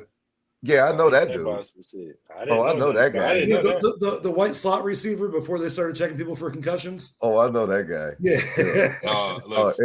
Ed McCaffrey probably had 2 or 3 concussions every game going across the middle. Hey, absolutely. We ain't gonna go McCaffrey. But King James sent me a clip, man. We gonna talk about it after the show, probably. McCaffrey. He sent me a clip with Thornton. What's the dude with Thornton? Look, real quick. Ed McCaffrey was part of this team that when they was running, I came up that me and the homie started using this acronym for Broncos. Being real organized niggas conspiring on shit. Right? Broncos. Ed McCaffrey was part of that. Broncos. Ed McCaffrey was fucking shit up. We was watching the Broncos with Ed McCaffrey. Shout out. We definitely that made got me feel a little support for the Broncos for sure. Yeah, but that just kind of made me feel old, dog. Damn. Hey, look. Christian McCaffrey. Yeah, the apple didn't fall too far from the tree on that one either. You got two tough motherfuckers right there. When you say violent, hey, they said violent. They got it right. Yeah. Because Christian McCaffrey, Ed McCaffrey is just He's just as violent. So you got him, you got Ken Griffey. You know them two juniors. That's a father and son combo. You know. After that, you got to go to the wrestling world. You know what I mean? Like, if you're really looking for a comparison, because Ken Griffey Jr. and his dad are 2 of the best ever. Yeah. So they did the All-Star starters. You know, All-Star starters for each. They did the starters. I guess they're going to do the reserves later on today, which is tomorrow. You know, however y'all watching the show. But it's going to be February 1st, Thursday night at 7 o'clock. They'll be talking about the reserves. But your Eastern Conference starters, you got Giannis Antetokounmpo, is the number 1 vote getter. Then you have Joel Embiid, who just got injured, ladies and gentlemen. So looks like he's going to be replaced, and there's going to be another person in there because that didn't look too good. Then you got Jason Tatum. You got who deserves definitely big ups. Then you got my boy Tyrese Halliburton. You know, the other zero. Yeah. Hey, look, what's funny is when y'all see, I didn't mean to cut my partner off. When y'all see my wall again, I'm going to have to show. It's only right that I show some kind of love because, I mean, the Pacers is my dark horse team. For one, I called this. I said this episodes ago. And I went to the game. I mean, I was in Turner's Block, y'all. What is it? What am I doing? What am I doing in Turner's Block? I don't even. You had to go back and watch that episode to figure out how. Rooting for the Pacers and Turner. Yeah. They was playing punk ass Orlando, and neither one of us like Orlando. So, but anyway, and then Damian Lillard is the other guard. You know, so and that's a squad right there, man. Who gonna wear number 0? Jason Tatum or Halliburton? Who gonna wear number 0? Are they doing the All-Star jerseys this year, or they're wearing their own jerseys? That'd be the No, question. they are All-Star old jerseys. school, but Okay. they no. I looked that up. They dedicated to the city, Indianapolis, old school Pacer style jerseys, pinstripe style jerseys. Yeah. Oh, Yeah. nice. They pulling them back out for the All-Star in Indy this year. So shout out to the city. Shout out to my hometown too. They All-Star. Tyrese got his. They sold out already. They $300 though. So I won't have one. Yeah. $300. We be catching. Oh, that's what I Fanatics. said. That's what I said. They are $300, and they We sold be out catching already. them on Fanatics on sale when they hit the ground again. Oh, it's on sale for $300. No, they're No. sold out. Oh, It's I sold thought out Cap right said. now, I thought Cap said, yeah, on sale it was $300. Yeah, when they come back, when they back to stock. When they come back, I'll catch them. It's like half my mortgage at that point. I'm like, holy shit. Yeah, Buy you that's a house, not a jersey. I definitely take an Indiana style Tatum All-Star jersey for sure. Oh, that'd be sick though, man. Yeah, like you said with the So then, pinstripes. Hell yeah. Well, it's not a it's I hate when they say that. What's that word? What's the word It's, they use, man? Yeah, it's Homage or it's a homage means like paying tribute. That's what it is. It's a tribute. It's a tribute to the old Indiana style. So they're not going to be actually. They're not going to be actually Indiana Pacer jerseys. Right. It's the style. The Reggie Miller days with the stripes. With the stripes. Yeah. No, those are sick to begin with. So it's going to have stripes in it. It's not going to actually be the Pacers jersey, but it's going to have pinstripes in it to represent. I love that idea. Yeah. So the Western Conference All-Stars starters is LeBron James. Of course, he got the most votes. It just made me feel so bubbly inside. Everybody knows I'm a Brian hater. That just made me feel so good. Anyway, Kevin Durant. Second, then you got Nikolai Jokic, the Joker. You got Luka Doncic, and you got Shai Gilgeous-Alexander. Woo! Well deserved, right there. Well deserved. Shout out to Shai Gilgeous. Shout out to SGA, man. Yeah, SGA, he deserved that. SGA deserved it. Tyrese Halliburton deserved it. Jason Tatum deserved it. Damian Lillard is not an all-star this year. I'm sorry. He just wasn't. This is a popularity contest. But Damian Lillard, it's only been Dame time once. Once, Dewey. I think Tyrese Maxey should have been in that spot right there. I think Facts. I think Curry should have been there. No. This is the East. This was in the East. But I think Tyrese Maxey definitely should have been in Damian Lillard's spot. I think Kobe White or DeMar DeRozan should have been in that spot. DeMar DeRozan been balling. Kobe White been balling. I think either one of them has done. The teams though, so they've been doing more. No. These is all fan votes. Starters was all fan votes, right? What team do those other cats play for? Oh, sorry about that. The guys you just named. I don't know. You tell me. But I don't know. I know they're in the Central Division. I just appreciate you finally saying something positive about a team that I'm telling everybody to trade them all. Donovan Mitchell should have been in there instead of Damian Lillard. He's been going off. He's been holding Cleveland together by himself. He's been doing it ever since he got there too. Because he a ball hog. It don't matter. I mean, this year he's been holding that team together by himself, and they the third. Was a ball hog. Is he not one of the greatest players ever? They're the third or fourth best team in the East right now. You know, I'm just saying, Damian Lillard. I'm just saying they the fourth best team in the East. And let's be honey, Jalen Brunson. Now that I think about it, Jalen Brunson should have been in there instead of Damian Lillard. Jalen Brunson should have been in there instead of Damian Lillard. That's what I'm going with. That's it. It should have been Jalen Brunson or Tyrese Maxey. Those are my ones or twos. And then my number 3 is over there in Cleveland. Donovan Mitchell. And then my honorable mentions is Kobe White and the other guy. Did Derek White make it in? No, Derek White might be on the reserves. So I got a quick He question should for be you. a starter. I'm You gonna can't. get into it. Derek White I'll tell shouldn't you- have been a starter. No way. No. So He you shouldn't. said that they're waiting until February 1st to announce the At backups. 7. So Thursday night. Have they Tonight. said who's going to be in any of the competitions? I did see that we're having a Steph Curry versus the baddest bitch in WNBA 3-point shootout. Yeah, it's time for Steph Curry to wipe her off the map because she got them buckets. But have we seen who's going to be in the dunk contest or anything yet? Bro, that's just boring. Because there's a certain The Indiana dunk Pacer. contest, I'm not. There's a certain I'm Indiana not Pacer watching the dunk that did contest. something in a game last week. Bro, the 3-point, first of all, I'm just going to be honest, right? Fuck that Steph Curry versus that girl stuff, man. Especially what. Yeah, no.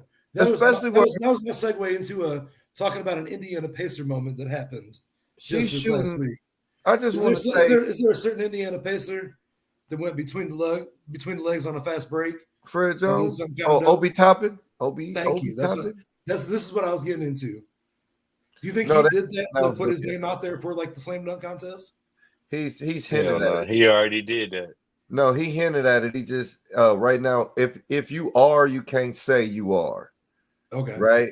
You can't I'm release saying he that been yet. there already So too. Though. he's hinted at it right after the game and stuff. He's been hinting. You don't see that on a weekly basis. You know what I And mean? then Tyrese Halliburton, said, yeah, I choked last time in the 3-point shootout. So, I would love, he caught himself. I would love to get some get back, or I would love to get another try. It's the way he played it. But he caught himself, right? He was like, yeah, I choked I choked the last time, is how he said it. Yeah. I choked the last time I was in the 3-point contest, right? So I would love to get another chance. Like, oh shit, I better watch my mouth. Let me Yeah, yeah, what I'm because saying? they gonna clip that. Yeah. Right. So they work by the so millisecond. I think Tyrese Halliburton is definitely in the 3-point shootout, and I believe Obi Toppin is getting in the slam dunk contest. I gotta say, I think that's why you put that on display in a game, is to be like, no, like, Or at least he Obi don't wants need to to- be. Or at least he Exactly. wants Don't to need to be. get that's what I'm in saying. I want these dudes that want to be there. These Obi younger was cats in there. that want Obi to was prove there. a point, He man. was Like, there when he dudes was in like that New are York. so much more He exciting ain't to do watch. too good. Yeah. When So Obi was in New York, he played in the dunk contest. He ain't do too good. yeah, I mean, but you see that a lot of times. It them could be getting into jitters. the- It could be anything. You know what I mean? Yeah, I mean, for those that like the dunk contest, I think it's good to have somebody in there that's been in there before, because now you know what you're doing. You know, And you you got know, a hometown guy this time too. So right? So you know what they expect, and then it's hometown, so you get a chance to get the crowd hyped. Whoever it is, I'm voting for Mac McClung. yeah, I But, remember that conversation we had not too long ago where Dub said this motherfucker averages half an assist, 1.1 points, and it's like, how the fuck did he make the dunk contest? Because he's a YouTuber and people were gonna watch it. You really like that. That With dude some did dunk. nothing. He put out nothing but clips. I'm So with they- you. That's all he did. Actually, they announced real quick though, King James, can you explain to the people that are watching why you were adamantly against All-Star Weekend? You really Yeah, want me to do they this? don't. They don't. I they do. don't I know. do. Yeah, I mean, I do. Go ahead and they take the gotta stage know. for me. Give them the main They screen. can't. Kev. They just can't sit here. They just can't sit here and be like, oh man, all these guys is ready for All-Star Weekend. They really got to know. We Yeah, give you the floor. give them the main screen. We give you the square. So first of all, right, these aren't the all-stars of the season that's happening here, right? This is a popularity contest, right? True. It's who got the most fans, who got the most votes. We got players in there that, I mean, Damian Lillard is in there because of popularity, not because he's an all-star. Jalen Brunson is the all-star, first of all. So I'm not a fan of the popularity contest, right? Second of all, I remember when this used to mean some shit, right? Like the winner of the All-Star game gets home court advantage in the NBA Finals, not who had the best record at the end of that mattered in the East and in the West. But when it came down to the finals, you need to win. And if you Kobe and you the Lakers and you know you got a chance of being in the finals, if you got the real all-stars in the all-star game and they know they representing their team, having a chance to have home court advantage in the finals, oh, you getting picked up full court. It was a competition. Now it's just all buddy, and let me try to talk you into coming to play with me kind of a thing. And ladies and gentlemen, don't forget, just for you guys that's coming out here to spend all your money, this is still Indianapolis. After 9 o'clock, ain't nothing open. So you can be out here kicking it all you want to. You better get you something to eat before 9:30. Because your ass gonna be hungry in the moment. I just want y'all to know, you coming out to Indy. Oh, it's All-Star Weekend. We gonna be out kicking it. Yeah, well, yeah. The bar stopped selling food, bar food. The bar food gonna stop at about midnight. The bar food, and you're gonna be having a hard time getting the bar food because it's gonna be jumping with people just eating and just drinking, talking and drinking. Right? If you want you something to eat from a restaurant, they close at 9. At 9:30, it's over with for you. So just remember, you're still coming to Indy.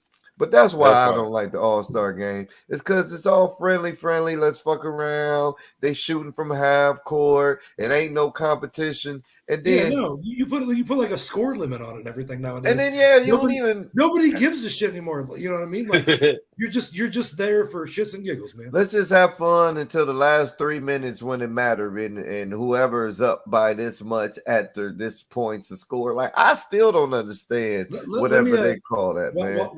While you're already on a burner, man, let me ask you a quick question.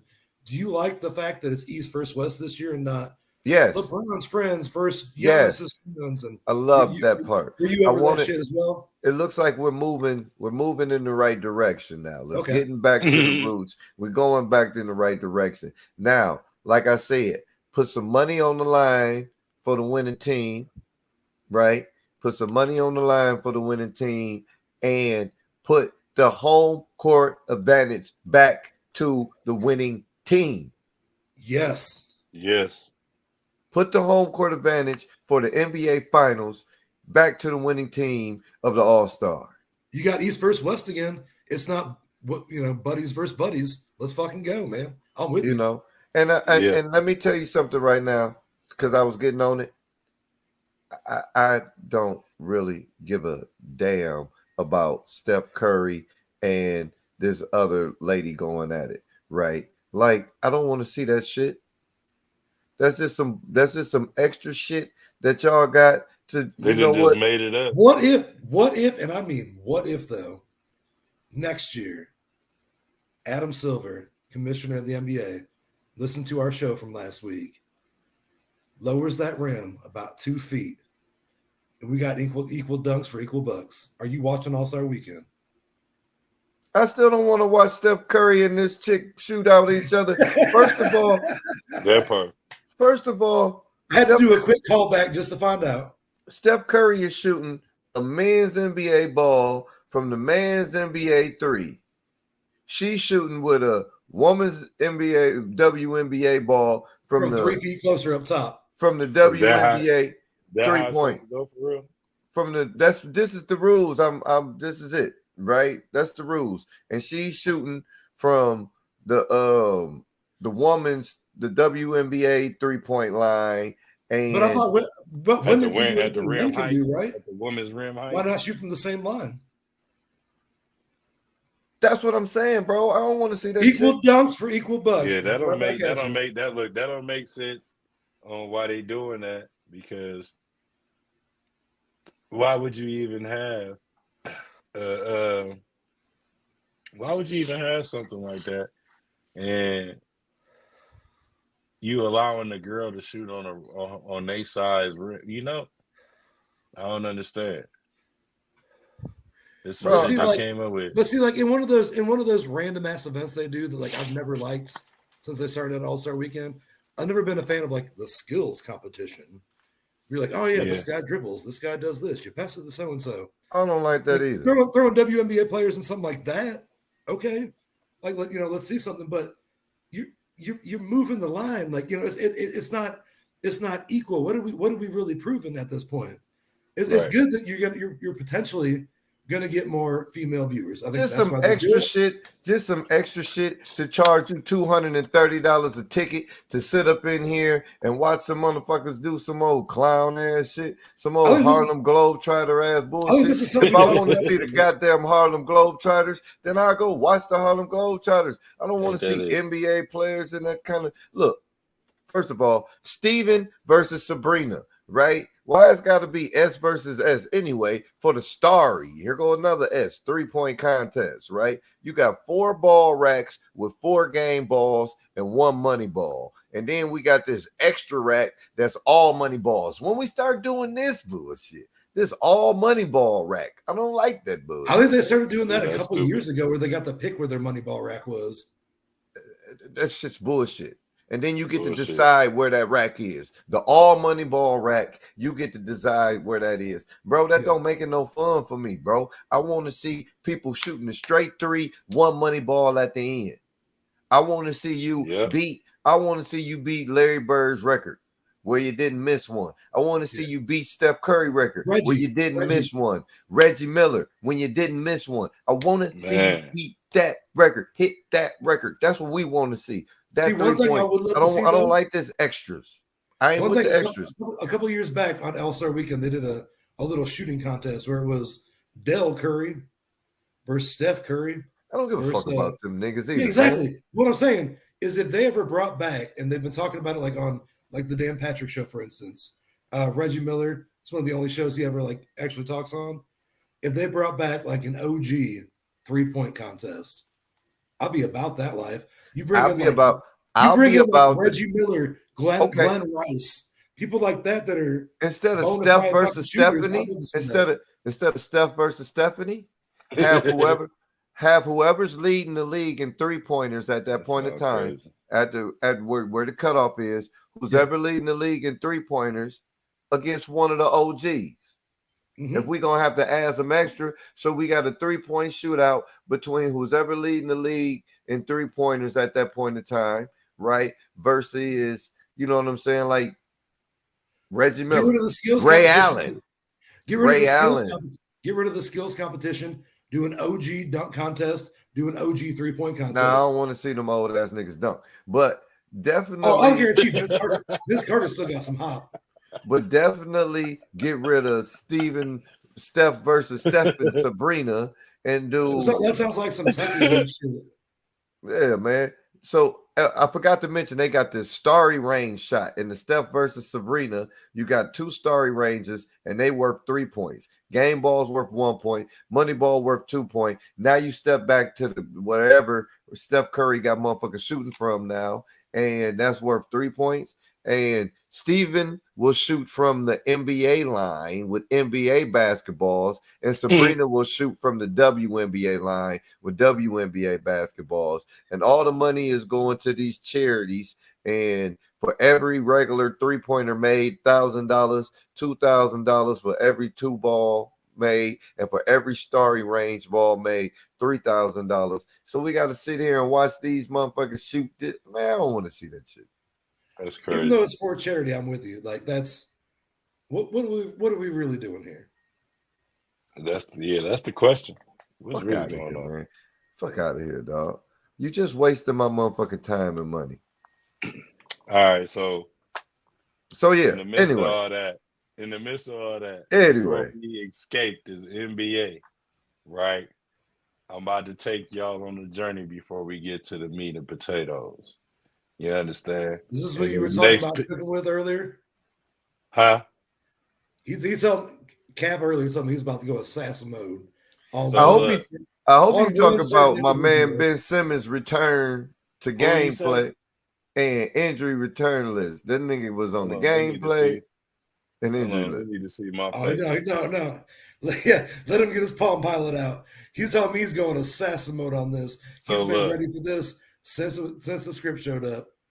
I'm just gonna sit back. I don't even know. Ladies and gentlemen, Cap, go ahead. If you go to ESPN, that sheet. Take the main screen, brother. I'm taking the square right now. Circle, take the square. Get it. Yes, I got the 0 behind me. Why? because there's nothing greater. You know what I'm saying? And that's on any kind of spectrum if you want to kick it. I don't know who the fuck this guy him Simmons is. We about to get into him though. Check this out. This man done missed first half of the beginning of the season. 2 months. This man missed damn near the end of last season. If not damn near the whole season. For real. Right? Now, I could say this gonna hurt him being rookie of the year, but we've been past that in Philly, right? So I'm gonna say this. You come back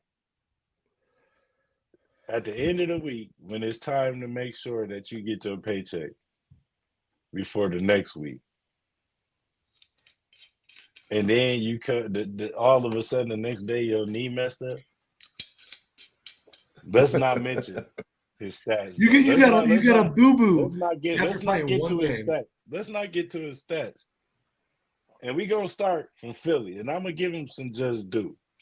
4 seasons with Philly, scoring points per game, 15. I'm gonna say roughly. I'm not even gonna give him over that. Not I'm bad. gonna stop at 15. The 2 seasons that he was over that. That mean he played 7 games. He played 7 games those seasons, which was 21, which was 19 and 20. They was in the playoffs. They got fucking swept out of the playoffs the year after that, which was a horrible look. You know what I'm saying?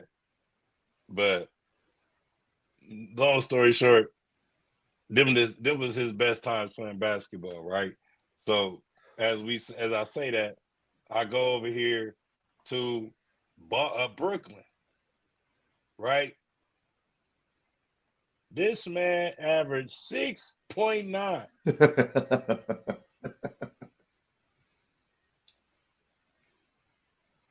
Those are Bronny numbers, though. Look, Bryce is putting up better numbers than this man right now. We're not even gonna talk about Bronny. We just demolished him. No disrespect. Your little brother better than all y'all. And shout out to LaMelo. I'm gonna say word to LaMelo, not shout out. Word to LaMelo. Bryce better than both of you niggas on the way up. I'm gonna put it to you like that. 2020 last year, this man averaged 6.9 points, y'all.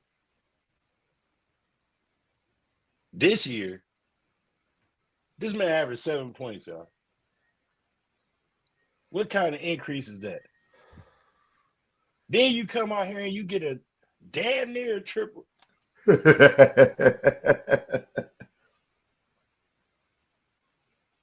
No, tell them how you feel, man. Don't hold it back. You get a damn near triple double, and now your fucking knee hurt again. Hey, I mean, it's things that I don't watch. You know what I'm saying? Like the Montreal screw job when Bret Hart got screwed over by Shawn Michaels. It's things that I watch, like Bret Favre stealing from the goddamn poor people. And you got NFL money with your being head ass. But this is one of the worst things that I've seen in the game of NBA. I've never seen a player this sad. Yes, I don't like Ben Simmons. If you haven't noticed by now, and I never will. And these stats, this whole everything explains why. Ben Simmons. I usually don't do this to everybody. Do it. But, bruh, you deserve it.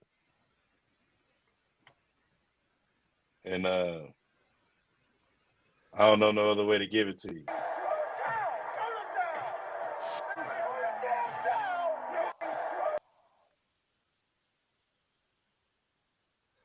Throw the towel on that nigga, man. Facts. Throw the towel. Hey, man. I said Ben Simmons is the biggest troll ever, dog. Straight up, man. He's a troll of the decade, man. You got to give it to him, man. The man has sat there and collected that check. Sick. He's the definition of fake it till you make it. Hey, man, hey, man, wait a minute now. He came in and Cap told you. The man sat there. He been collecting that check. They told him, look, in order to get paid, you know you got to put in some hours. He came back. He put in how many minutes, dog? Wait a minute. What? I need that stat. Hold on, man. We go 17 or something. Now he got a boo-boo. And he's got to go again. You need that. You need that. You need that. The original scouting report on Ben Simmons said You said you basically need that stat he's line? weak as fuck, and if he's not the center of attention, he's not going to be a star for you. Bro, he came back. He gave you 18 minutes, right? They told the man. 18? Okay.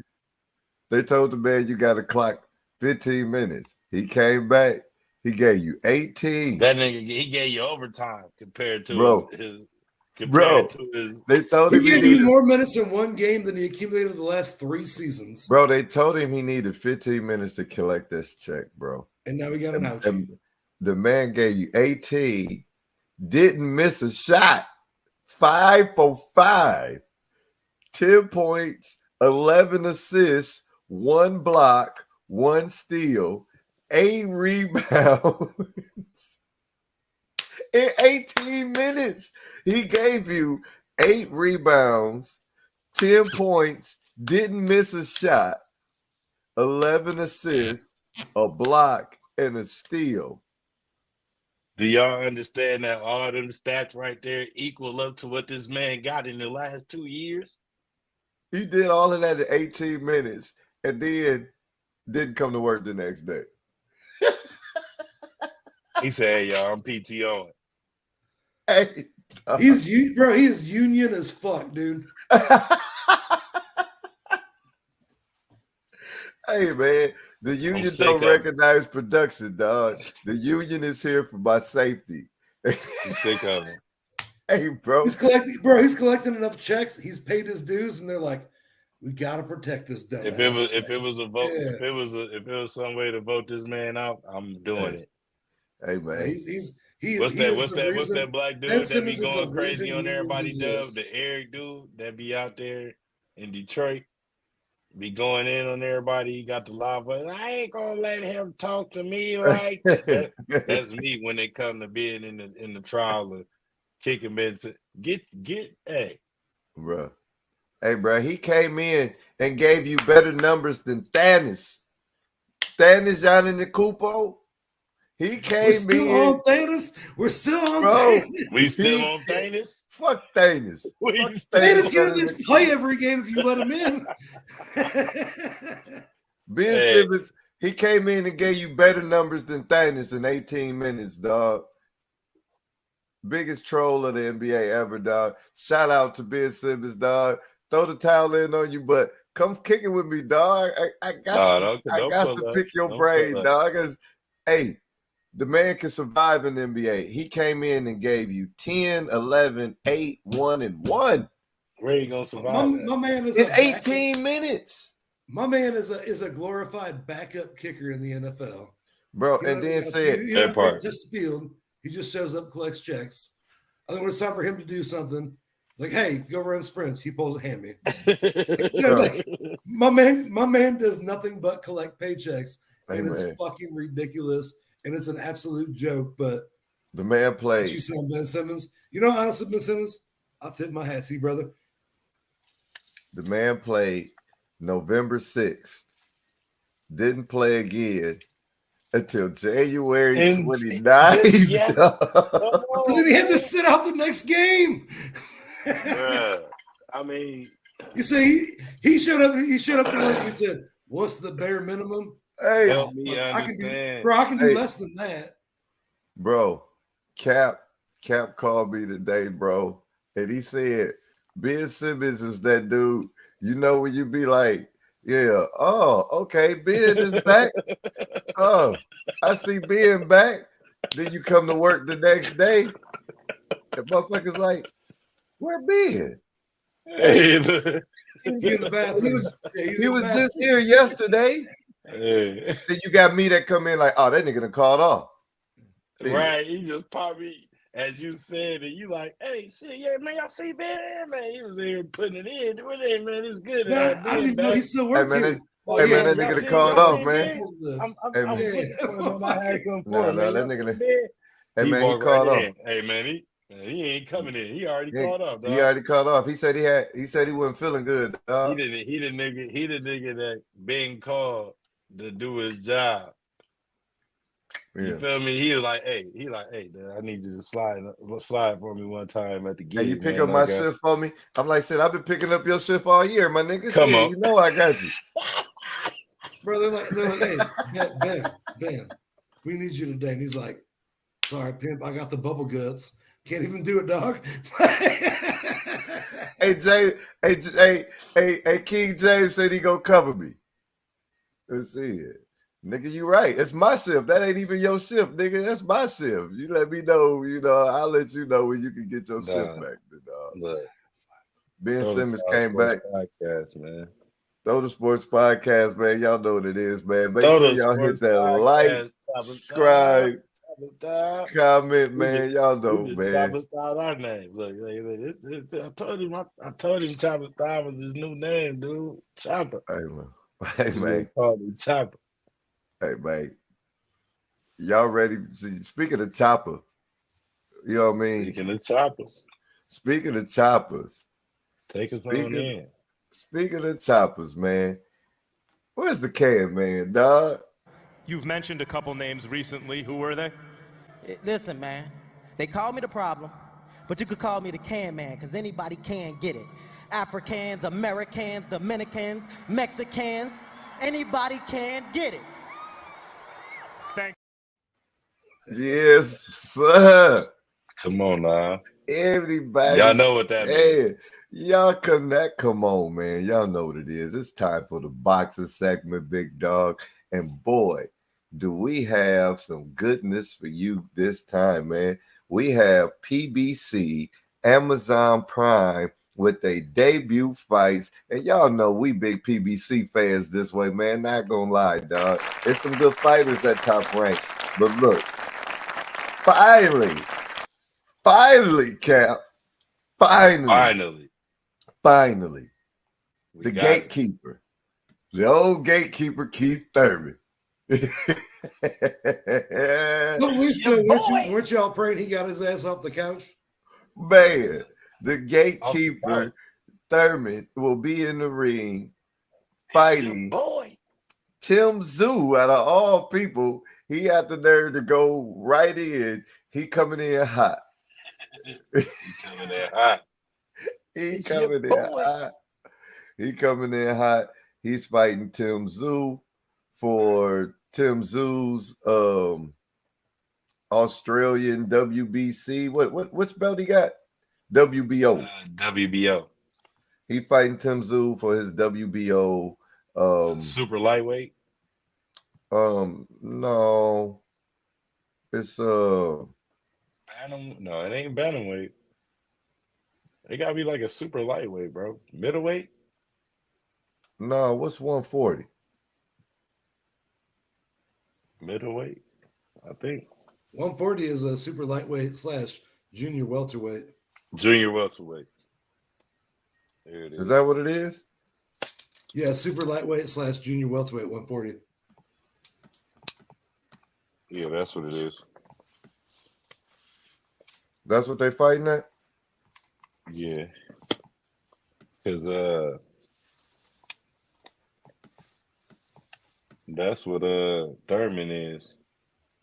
Tszyu got the belt. They fighting for Tszyu belt. And I think that's the weight that Tszyu is at. That's why Thurman got them dark rings under his eyes, man. You know they don't never say nothing good about that. Tim Tszyu is a WBO champ at super welterweight / junior middleweight, 154. Oh, so he stepped up. I was like, wait, that don't Junior make middle, sense. yeah, I was middleweight, right? That's not 154 pounds. So it was middleweight, right? I was right. Yeah, right? he's super middleweight / junior middleweight, 154 pounds. I know it was WBO super champ. something. Yeah, WBO champ Tim Tszyu. Right. Yeah, I know it was. Yeah, he definitely got the WBO. He got the main one for Yeah, sure. so 154 if he's going for Yeah. the belt. Yeah. Yep. That's on the line. That's the Okay, one. so the WBO declined to sanction the fight for Tim Tszyu's junior middleweight title. So it's Yeah. not for the title, but they still fighting. Because the WBO declined to sanction the fight, presumably because Thurman has never competed at the 154-pound limit and hasn't That's scored a some victory. bullshit, though. That's some And hasn't bullshit. scored a victory in 2 years. Well, So not only- bro, that's bro. Not only has he not fought at 154, but he ain't had a victory in 2 years. So you can't just come straight in and fight for a belt. How can you do that though? Bro, you can't just come in and fight for a belt. You ain't had a victory in 2 years. Let Manny Pacquiao do that shit, Not no 2 years. bro. Jamal Charlo just did that. He had a belt. And They all let him have fight for it. They all have belts. Thurman ain't got no Okay. belt. Thurman ain't got no belt. So they not letting this man fight for the belt. Thurman has never competed at the 154-pound limit and hasn't scored a victory in 10 We years. might see a different. We might see a different gatekeeper. I'm just saying, yo. We might see a different Keith Thurman. So man. Tszyu, we might Tim see Tszyu- one time for real. So Tim Tszyu and Thurman will meet 1 pound above 155, since Tim Tszyu would have to fight a WBO ranked opponent if he was to fight at junior middleweight. So it's a catchweight at 156. So that's why it's not for the belt then. That's why the belt is not up. That catchweight make it. Yeah. That word make a difference. Okay, So with, I got you. with, Say catchweight, I understand. with the proliferation of the titles and the ease with which the fighters are stripped, the fight being a non-title fight doesn't affect the viability of the matchup. This is still a fight between must-see boxers, right? Definitely. Right. Definitely. Yeah. So in that co-feature, we got Rolly Romero. And Thurman still is a big name. So I mean, Yeah, I mean he's a gatekeeper. So fact. He you know is what the I'm saying? gatekeeper. He is the gatekeeper, even though he don't like it. Allegedly. He don't like it. It is what it is. I mean, until you beat Tim Tszyu, you know what I'm saying? Until you are active out here. Because if he let Tim Tszyu come over here and beat his ass, Tim Tszyu about to go crazy. That's all I'm saying. Until you get active like that, you are a gatekeeper. People Yeah. keep fighting you to up their name. So you are what we like to call old dude over there in the Brit League with them, Dillian White. What's the Right. other one? The other cat too that'd be out there getting his head beat up. all of He them. give a good fight, and then at the end he get knocked out. The other black dude. I don't like none of them. Either way it go, that's who Thurman fall in the lineup. Like, So, ladies and gentlemen, for those that don't know, a gatekeeper is someone that either was a contender or, you know what I'm saying, is always up there as a contender, but have won a belt and lost it and is always right there. So young fighters, up and coming fighters, and people like that, you fight these people to You up need your to name. knock them off. Yeah. Right. So it ups your name. So this person has fought for the title. He's beaten up people. You know, he stays up in the ranks and you beat them to up your name, but they're not really ever like that good enough to get a title and hold the title. So it kind of sucks being called a gatekeeper. They're good enough to stay ranked and stay relevant. There you go. And that's what Thurman Thomas is to me. That's what Thurman he's Thomas, been. running back for the Bills, 94. Thurman Thomas. Yeah. See, chopper style over here. Keith Chopper Thurman. style. I'm in chopper mode. So Keith Thurman, that's what he is, the gatekeeper. But also on there, you got Rolly Romero, who'll be defending his WBA junior my dog, welterweight title, which he really kind of got given to him because those punches anyway. But that old man was putting them hands on him. Them old man was putting them hands on him. But anyway, versus Isaac Pitbull Cruz. So this is a put up and shut up fight. His That's nigga, one that's been coming. Yeah, let's go. Wee, I see you over there, Kane. This is a put up and shut up fight because You know, I Pitbull like Cruz, these kind of fights. Is that for Pitbull the Cruz. Is that for the WBA belt? WBA junior welterweight. Junior Yeah. welterweight. Yeah, that's that 140. That's that 140. Right before you get to 147, where all the big boys at, where the head knockers at. That's where your Jaron Boots Enos, your Terrence Crawfords, your Errol Spencers, your Ryan Garcia's. You going to the upper room. You going to your the upper Danny room Garcia's. You're crying Ryans. That's Danny. Danny Garcia's 147. Crying Ryan. Danny and Crying Ryan, they in different They be 140. They be 140. Ryan 140. Yeah. 135, 140. He can be 147. But he don't So want to go 140 is that weight class though, where you got at champs, you got Devin Haney, you got Teofimo, you got Mateus, you got some killers at this weight class. Right, that's 140. What's that word you just said? I said you got some killers at 140. Yeah, especially when you get to talking about Mateus. Whoa, hey, literally. Literally, this man has a body on his body. He literally has a. So one question, as a non-boxing fan that I do have for you, on a boxing scene that I'm looking at it right now, it says Rolly and Ismael Barroso are co-champs currently. How did something like that happen? The only reason happened. Are you saying Barrios? Mario Barrios? I'm saying no. This right now says Barroso 140 WBA. Is the old man that put the hand Rolly on Romero. That's why. And Ismael Barroso. Barroso. Barroso. It says both of them are the champs of WBA. Because like remember one of those like an interim thing. You know what I mean? No, it's right. Not. Interim. Right. Well, I mean, we talk about because we talk about just UFC, but yeah. Barroso's just fought and he just beat up somebody.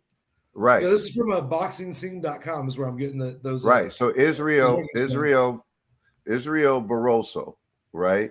He just fought again. Right. He just won that interim, right? Because he's trying to get his belt back. Okay. Because they cheated him.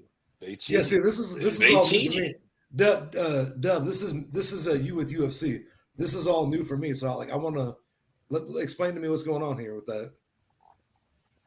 Okay. So go ahead, Ismael Barroso was the WB. What is Rolly? WBA. He was the WBA junior welterweight champion, right? Okay. Yeah. He got into a fight with Rolly Romero, right? It was a good fight. Man,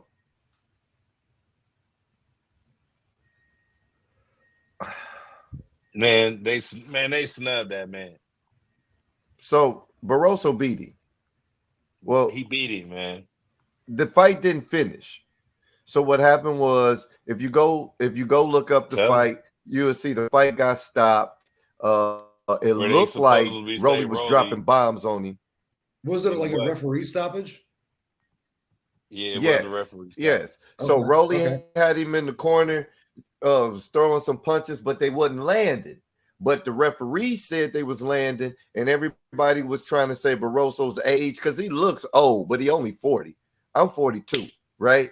He looked old because he's Hispanic and he boxed. So he looked.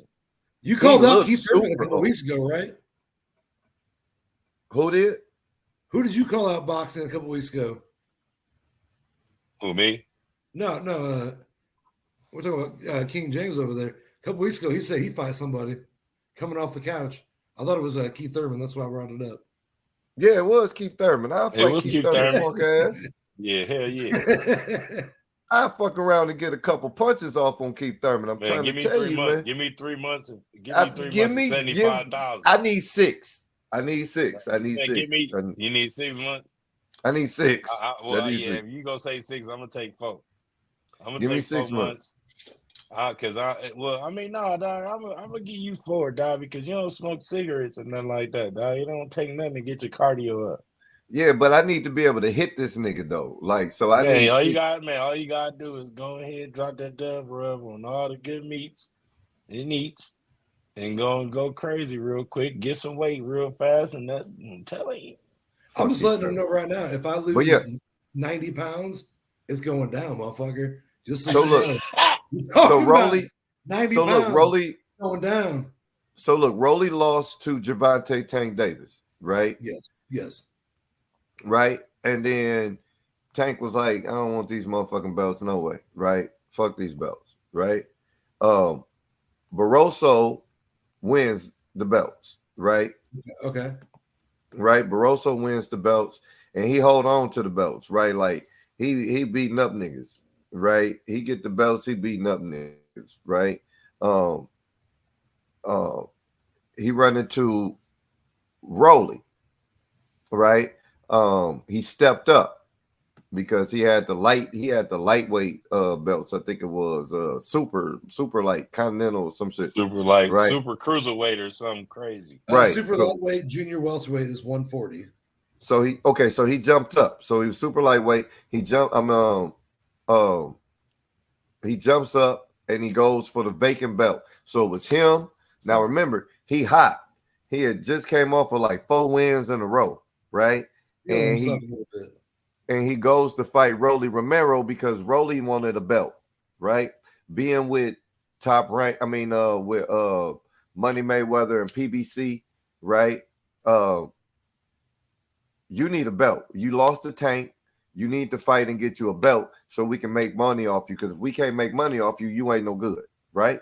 So he goes for the vacant WBA World Super Lightweight Championship, the one that was vacated, right? Who was it vacated by? Tank, right? So he goes to fight Rolly for the belt. Rolly gets in there to fight Barroso's for that vacant belt. It was a vacant belt they was fighting for. It was vacant. It was vacant. So whoever won was gonna have the title. Okay. Barroso was putting bombs on Rolando. Hey, no, he knocked Rolly down. Yeah, he knocked Rolly down, right? And hurt him. Like he hurt him bad. The fight goes along. I don't remember what round it was. It was like round 10. Yeah, I don't remember. It was a late round for sure. I don't remember what round. We get to the round, and I'll look it up while y'all Rolly throwing punches. They're not connecting, but the crowd going crazy, and dude is ducking and stuff, and he's up. So you're saying he's looking busy. He's looking busy. Rolly is looking busy. Rolly is looking busy, right? But after all of that, Barroso is like down, and he gets up ready to throw punches, and the referee done stepped in and stopped the fight. And no mossed him out of nowhere. Just stopped the fight. Like, what the fuck? And so Rolly gets the belts. Of course, Rolly gets the belts and don't give him a rematch, right? So what does he instantly do? Though. So what does he do? He go get the WBA World Super Lightweight interim belt. Okay. Right? So now Rolly either has to fight him again or take on another fight. So that's why Rolly took on this other fight, right? Because he would have had to he beat O'Hara Davies. O'Hara, yeah. O'Hara. Looking at this weight class, like I said, man, that 140 weight class is ridiculous. Yeah, Ismael Barroso ain't no joke, man. He got bombs, bro. He got bombs. I'm looking at the highlights right now. He got Rolly, 25 wins with 23 knockouts, bro. Hey, Rolly was running from this man after he knocked him down the rest of the fight. And he really wasn't hitting him. Right? What round I said it was, King? You said 10 earlier. Yeah. Right. It was round 10. Round 9. Round 9. The end of round 9. The end of round 9. The ref came in, and Barroso's like, you know, like if you watch when you watching boxing and the boxer got a boxer in the corner, it's either you can tell that they weaving and they ducking the punches, but the crowd reaction could fool a referee in an instant. To make it look like the lights went out, yeah. If the fighter that's doing the combinations, right, is hitting it on the one fighter, the ref can't see the other fighter reaction. So by the time he get around, and if he sees anything, which is they trained to do, you know, to stop the fight, he gonna stop the fight. But what's crazy is Barroso's backed out, and it was only a couple seconds left at the end of where he called it. Like that round was really supposed to go to the end. It wasn't supposed to stop right there. It got stopped prematurely then. It went down. I mean, it was premature as hell because I'm talking about like Rolly wasn't even hitting the man, Ace. He wasn't hitting him not once in that whole flurry. Rolly threw like 15 punches. Didn't hit him, like not arms, not nothing. Like he didn't touch him not one time. He didn't hit him. He's shadow boxing himself and won. It was nuts. Yeah. It was nuts. And and then like so that's how you got. He carried out of it, and that's where the interim came ref from. turned around and he was like, "That was it. That was it. Fight over." So that's where you get that interim. You know, that's how you get the interim. That's exactly where you get that from. We got some other fights coming up. Let's not forget. You know, let's not forget we got some other big fights coming up.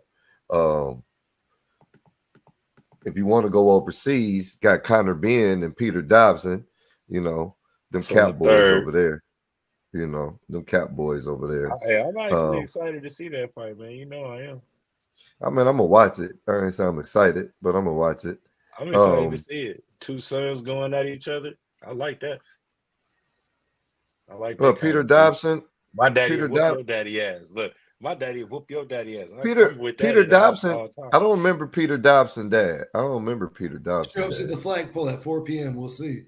That's Peter what Dobson. That's I've never even heard of who that is. Who is that? Well, what was you talking about? I'm talking about Ben and Eubanks. They're not fighting. Conor Benn is fighting Peter Dobson. Also, old boy backed out. They never signed the contract to fight, man. They never could get that. That mean he backed out. I don't they know can who never Dobson get. Is. They can never get it together. Then them your boys overseas. I don't know, man. Fuck them Brits. I thought it was hey, Ben. I thought it was Ben Eubanks. I don't know who they're no Cap, he just said you're the fan of the Brits. Yeah, he is. I mean, I am though. See, like I'm a fan. I just thought I was making that up. I'm a fan of UK, just the culture. Like I like their culture, but I don't like nothing. I don't like their culture either. Sports, like I like how they talk, and I be watching all this stuff. I be into all that shit, bro. Like he know my homeboy. Hey, Ace. Know that. Hey, Ace. My homeboy at work said, "You know why you don't like? I don't like Brit." I said, "I can't stand them." He said, "You know why you don't like them?" I was like, "Yeah, man, they fighting and all that other shit's boring as hell." He said, "Yeah, they fight like Joe Louis and them." Funny as hell. It's true. It's like watching the Joe Louis fight. You know, that's just like your boy Ace, Jake Paul about to fight this dude that's been swinging on. Why you gotta call my boy? Why you gotta call my boy when King James on the show? Because he is. He been swinging. The dude he about to fight been beating up watermelons for the past couple years. You know the only reason I'm happy I wasn't the one to bring up the greatest thing in boxing history, Jake Paul. I'm just saying. Because King James does not like when I do that. But since you went ahead and brought it up, bruh, the dude. Let's go ahead and talk about it. Oh no, you don't gotta run away now. Look, yeah, now you're running away, bro. The dude that he fighting, bro. I mean, come on. Look him up. I don't need to. I know that if you're Jake Paul, you're not taking a fight that you think you're going to lose. Bro, You've already taken a fight that you've lost. Let me add a little bit of excitement. You lost to Tommy Fury. Dude is actually a professional boxer. He like Bro, we were talking about legacy. We were talking about legacies earlier, and Ed McCaffrey, Christian McCaffrey, Ken Griffey Jr., whatever. Tyson Fury, in my opinion, like from what I've heard from y'all, is not the end all be all heavyweight boxer. Tyson Fury ain't shit. His little brother Tommy is way tougher on Twitter and Instagram and everything else than he is in the ring. And he whooped Jake Paul's ass. Hey, Ryan Borland. For Chef Dub's sake here, I hope that this dude gives him PTSD and Jake Paul finally fucks off. But until then, the fact that we're talking about Jake Paul having a fight, I'm gonna need you to go look at the dude that Jake Paul about to fight, bro. You just hear me say this man been beaten up. I hope he gets torn up, bro. This man. I wouldn't be surprised if it was tomato cans that this man was beating up for the past 10 years. But Jake Paul went and found somebody that's probably been living under the Vegas stairs for the past 6 months. You find a hobo? To give him a check. He's fighting a homeless man? Bro, this man name is, bro, when I seen him, he gave me Climber vibes. You feel me? Sick with it? Shout out to Sick with it. He gave me Sick with it vibes. You know what I'm saying? Like, and that's Shout all out to Stick with it. And that's all on the odd job side. You know what I'm saying? Because Climber is an odd job. You know what I'm saying? Yeah, for sure. This man Ryan, and he got the nerve to have a name like the Rhino. Get out of here, man. That sounds like a movie that you watch in the Rocky, and it's a cliche boxing there with the name Rhino as a fucking. Come on, man. Jake Paul. Ryan Borland. Boxing in the amateurs. 0-1. Bro, have you ever heard of a GBO championship? Boxing in the pros. Hold up. Look. My boxing in the pros. Jake Paul beats up 57-year-old men though.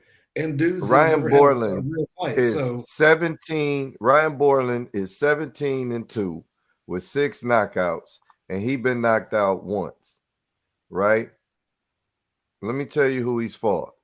It doesn't matter who he's fought.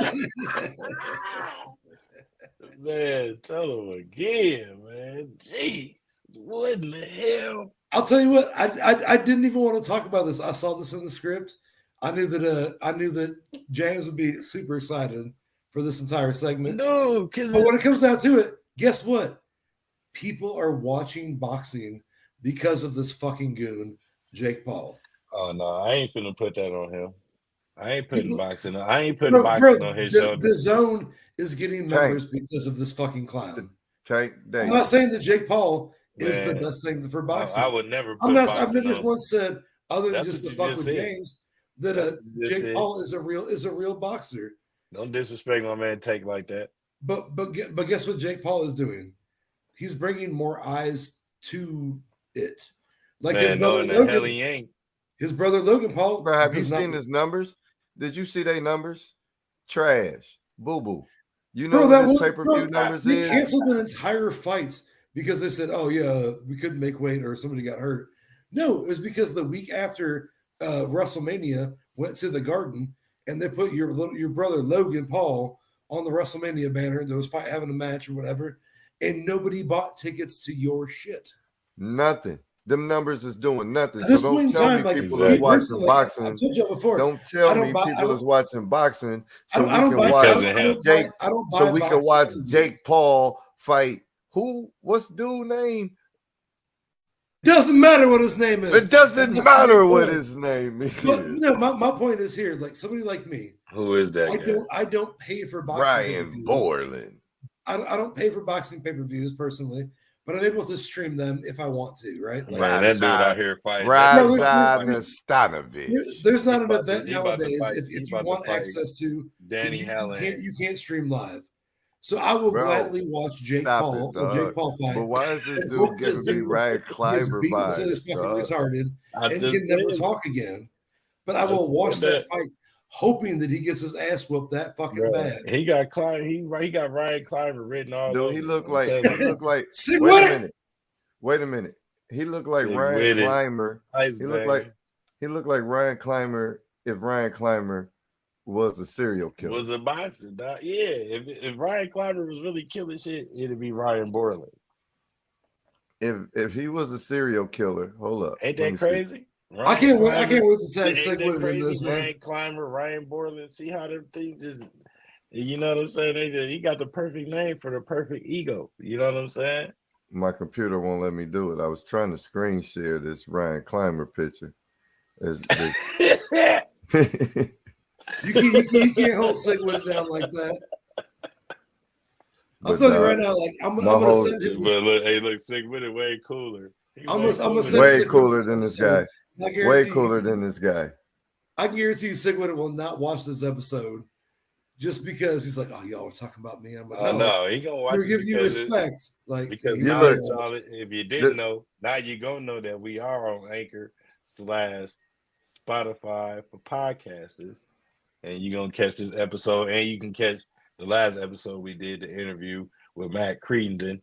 Shout out to Matt Creedon, the 25K shot winner over there in Indianapolis when they played Orlando last year. Shout out to him. Also coming soon, Chef Dub's Secret Rub video. That's gonna be coming up. Link in the comments. Also, what we did with Ice Cold last week on from Chicago to Damas. So thank y'all for tuning in. This has been fantastic. I'll tell you what, man. Like, there's a lot of episodes where I feel like I'm cooking. Now, Cap and Dub took this one. No, y'all for real, man. You took this and you made it your own. Nothing but respect for both of y'all. And we not done. We not done. We're still talking about Crying Ryan. We on the way. We on the Crying Ryan Chronicles. That man,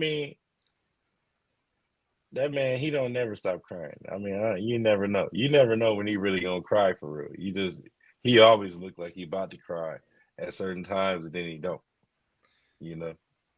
But what I want to touch on while we here in the realm of the gloves, Dub homie Shakur, you know what I mean? King James homie Shakur, man, this dude, oh my Jesus, peace. What is going on with this man?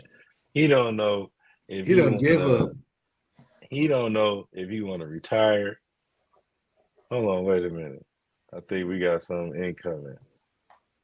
Is this Clymer right here? It works. This Clymer boxing record? There you go, man. There you go, man. If he was a serial killer, dog. In Sick with his defense, his ears aren't that pointy and big, but no. Right.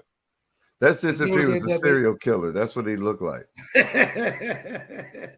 Right. I wish we could pull up there's a certain photo of Sick with it that would jive up with this pretty well, though. My man. Man, Sick with it. Hey, Sick with it's gonna be so stoked to find out he got a shout out in the show. Man, we got Shakur, man, right? And when I say you come off the worst fight of 2023, if you ask me, and then you gonna come out here and retire? Man, fuck that, man. How the fuck? And then you got the nerve to say, if you thought I was running in that fight, you don't know boxing. I finessed him. Nigga, you finessed the check, motherfucker. That's what you finessed. Then you gonna have to shut the fuck up, man. Then you gonna have you don't tell us. We don't tell know. us though. Oh, hey, I told my cousins in the back, let me show you how you get down. I'm about to show you something tonight. Man, your broken hand ass excuse. Yo, what the man want to retire because don't nobody want to fight your running ass, nigga. Nobody want to fight your ass. If you're him and you're talking all this, and you're still saying, "Well, no, I'll stand on business. I'll stay in the gym. I'll told him to shut up a long time. Then why are you leaving? Why are you leaving? You're that dude, right? Why are you leaving? I told him to shut the hell up. Nobody give a fuck about you. That's why you leaving. As King James, I told this man to shut up a long time ago. Hey, he was supposed to put up or shut up. He ain't put up. So shut the fuck up. No, he ran the fuck away. You didn't put up, so shut the fuck up. Yep. That's it. Shut the You fuck ain't up. got nothing else to say. You want your No, name I on the don't- marquee, but you ain't no. putting in any of the work. If you retired, enjoy your retirement. Shut the fuck up. Don't be Easy. I retire and all out here talking that talk and all out here on, man, get out your feelings, nigga, and get in the gym. How about you do that? Yeah. How about Please. you get out your feelings and get in the gym? I'm gonna go Nobody ahead want and to give give you a that. fuck about that. I want to go ahead and give him that 7-Eleven. Thank you. Come again. Yeah, Thank you. Come again. take your ass to motherfucking Puerto Rico or some shit. He And then deserved it. motherfucking, where you from? Ain't that where you Everybody from? fucking Any with Puerto him. Rican? Cuban? I don't care where that dude from. Go back to, go to Cuba for a minute or something. Enjoy yourself. Shut the fuck You up. need it. Go take a nap. Wake up. Shut the fuck up. That's it. Take a nap. Wake up. Shut the fuck up. Honestly, I feel like we've been That's on all one you gotta today. do. You know what? Throw the towel in on him. Fuck it, I'm calling it. Hey, Yeah. I don't have Hey. no problem, Ace. Is what you don't know. It's Shakur Stevenson. You understand? I have no problem. Because not only that I done been had this thing with this dude, like, pause, like, yo.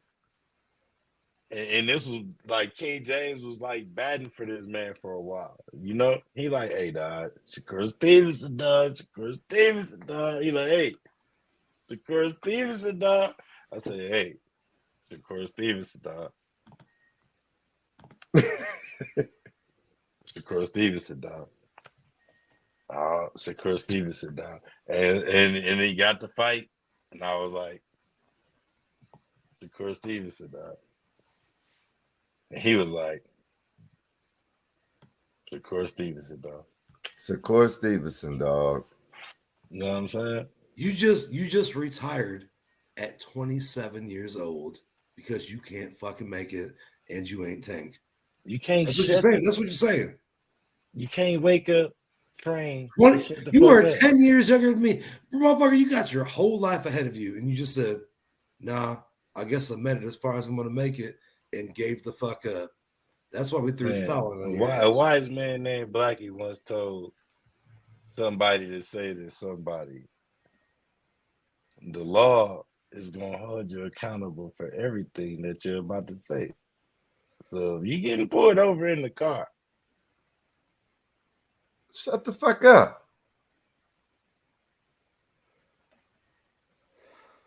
Just shut the fuck up, man. you got all the belts. You got all the leverage. But you know what? You ain't shut the fuck up. I wish I could get this message out to a lot of you brothers out there, and especially when it comes to arguing with women and shit, or having a disagreement with your woman, or whatever. Let me tell y'all something, man. Sometimes you just need to shut the fuck up. And just because you shut the fuck up, don't mean you lost. Nope. Man. Nope. Say Facts. no. Facts. Just because you shut the fuck up, don't mean you lost. Sometimes when you shut the fuck up, you don't won. By just shutting the fuck up. Learn how to shut the fuck up. Especially you. And Crying Ryan, the Crying Ryan Chronicles we was talking about earlier. Oh, I was informed that the deal was being finalized in the coming days. Obviously, that's a lie. Motherfucker, shut the fuck up. Don't nobody want to fight me. No, nigga, because you blew it. You blew it You yourself. over here hanging out with Floyd and shit. You want to be cool. Exactly. Bro, you see him walking with Floyd. He's like, I'll fight whoever. Man, you want to be cool. Bring themselves this is what happened. Look, this is what happened. Then since he walked around the mall, the food court with Floyd, he acted like he never. Nobody wants to fight Floyd me anymore because I'm no, motherfucker, you full of shit, dude. They got caught up. Full of shit. One thing Floyd can't do is read, but I always say Floyd can count them dollars. Oh, he can sign between. He can read between the lines. I tell you that. He knows how to sign that signature very well.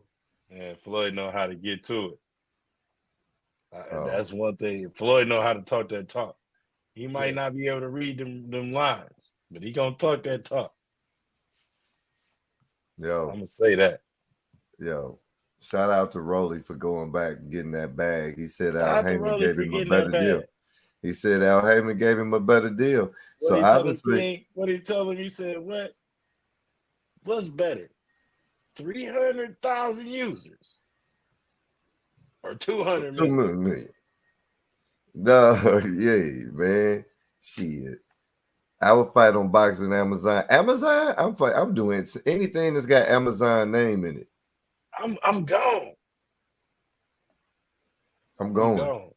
Do you Yeah. know how many people is on Amazon? So Right that now, means, without boxing. bro, name one person.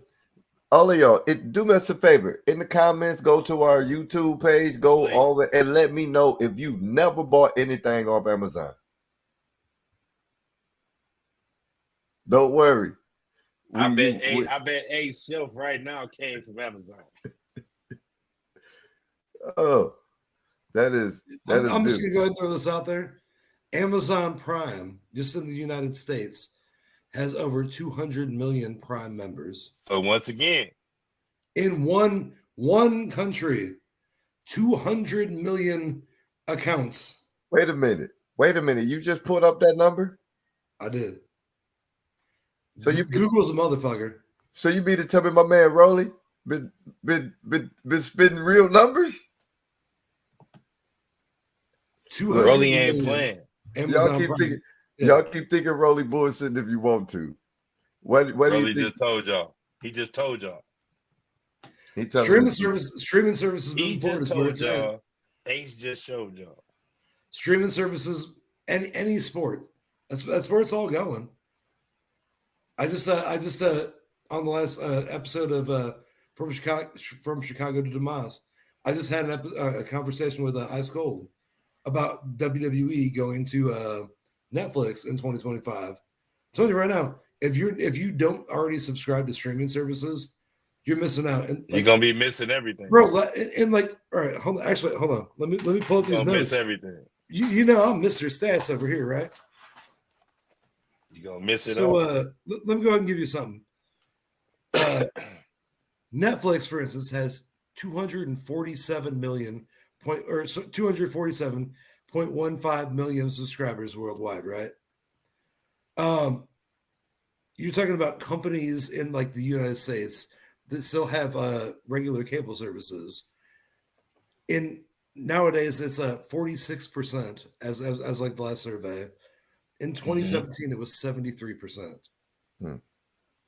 So we're talking in 7 years, you've lost a boatload of fucking subscribers. Like, 1/5 of your subscribers. Everything is moving towards streaming platforms. So if you're a fighter and Amazon is willing to sponsor, fights or do whatever, hop on board, man. That's where it's going. Ain't nobody buying cable anymore, bro. And if you are, you're 87 years old. It's part of a package. 80-year-olds ain't even, man. 80-year-olds. It's part of a package that you pay a monthly bill on, and you don't know how to do anything else with. Like, Everything is moving towards streaming platforms. And you're gonna go get your Amazon money, go get it, bro. Like if boxing goes to Amazon, you're still gonna get it. The question though is Amazon gonna charge you a higher fee? Nope. Being able to watch these boxing. But what's a higher fee? What's a higher fee when you was already paying $70-$80 for a fight? That's what I'm saying. Like as in paying the subscription fee. So since that. For instance, like since WWE Network went down, like that's a price cut if you ask me. 5 years ago, Peacock Network bought out WWE Network and started posting all these pay-per-views and everything. I was already a subscriber to WWE Network, right? I paid $9.99 a month to be able to watch everything they have in their archive and every pay-per-view live. But when they went to Peacock, so when you're on Comcast and you're trying to watch WrestleMania, but look, that's let me ask you this. I'm watching a $59.99 pay-per-view for $5.99 a month, right? So look, let me ask you this. That's what I was getting to. You go from paying separate prices to what? Paying less for the quality that you want to watch, right?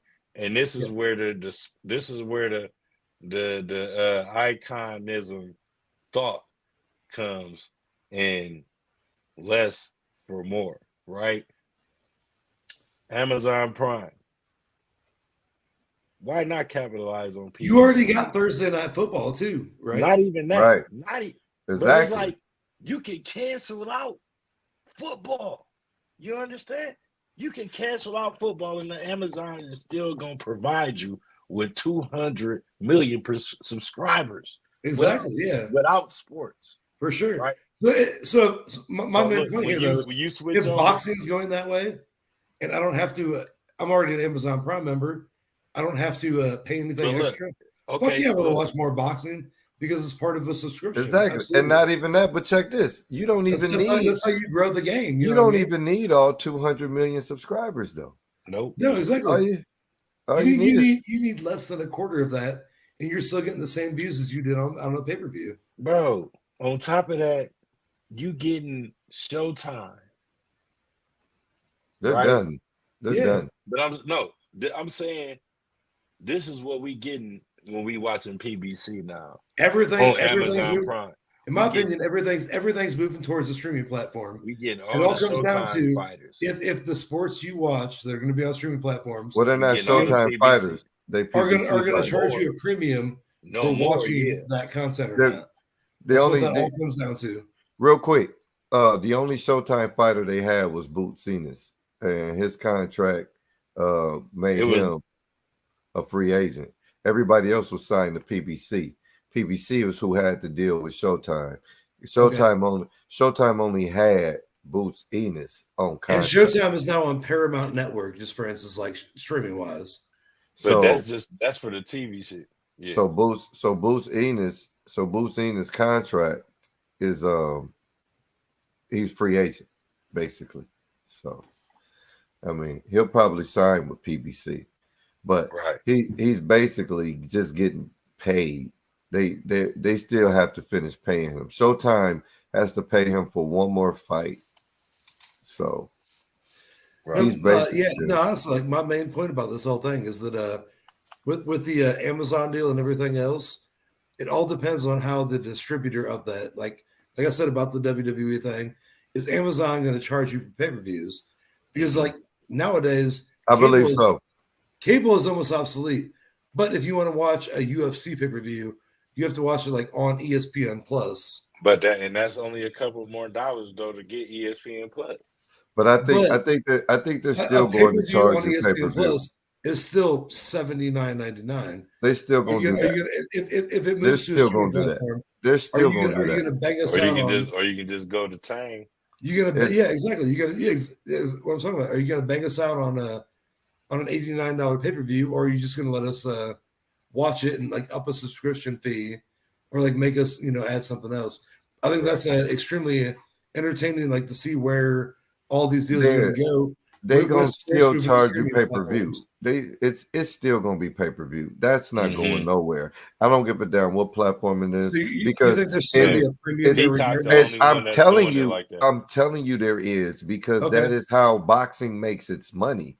That is part of what they call the back end, right? Pay-per-view sales. So when you hear them saying the purse, right? The purse is for, let's make this easy. Let's say the purse is $50 million. That's the purse, right? So out of that purse, right? I'm fighting Cap, right? And Cap is the A side. I'm the B side, right?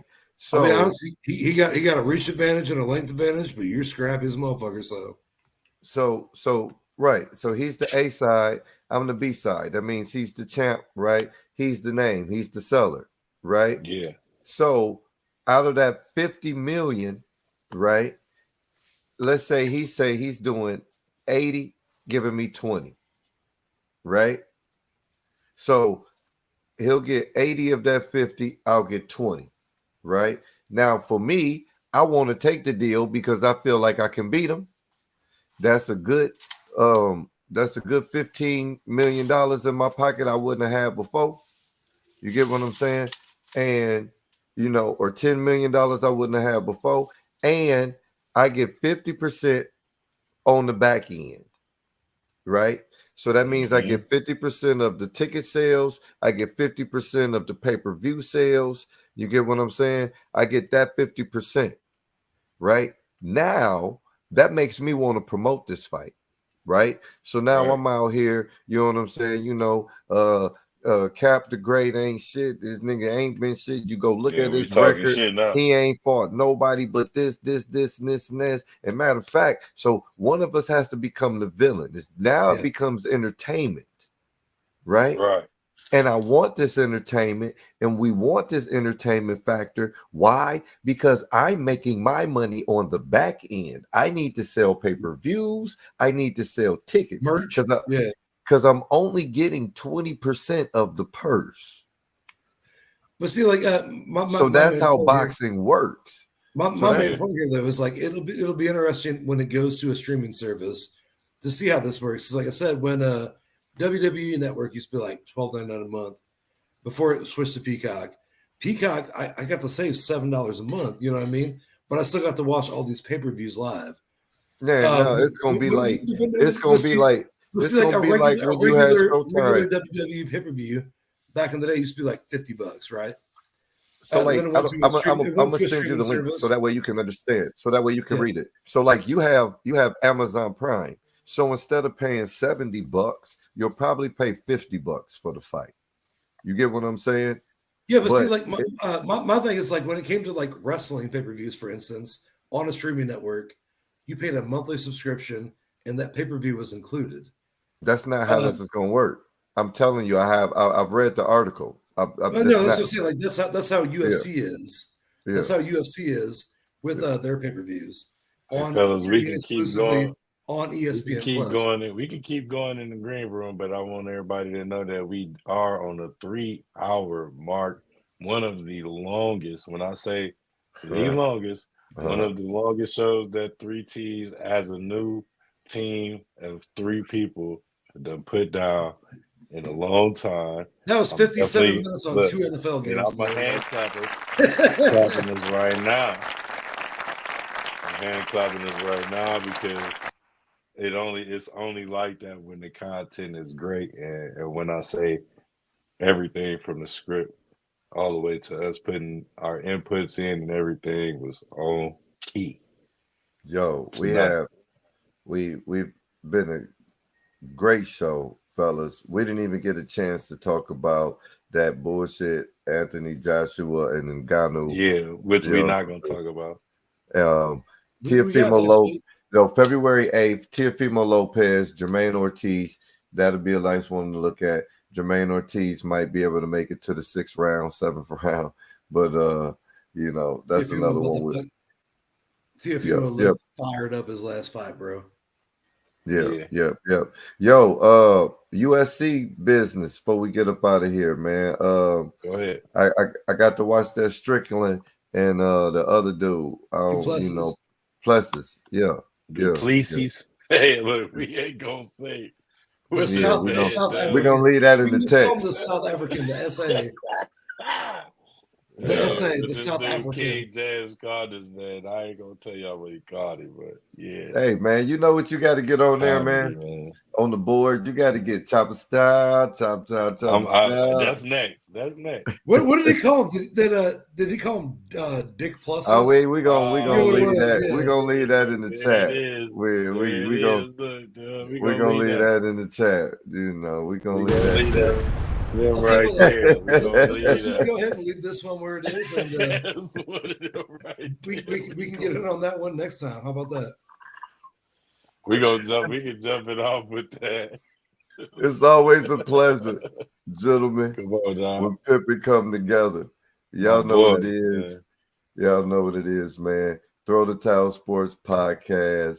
It's your boy King James the Pharaoh. Make sure you go hit that like, subscribe button. I'm here with my man Cap the Great. You know what I mean? Great show, like always, gentlemen.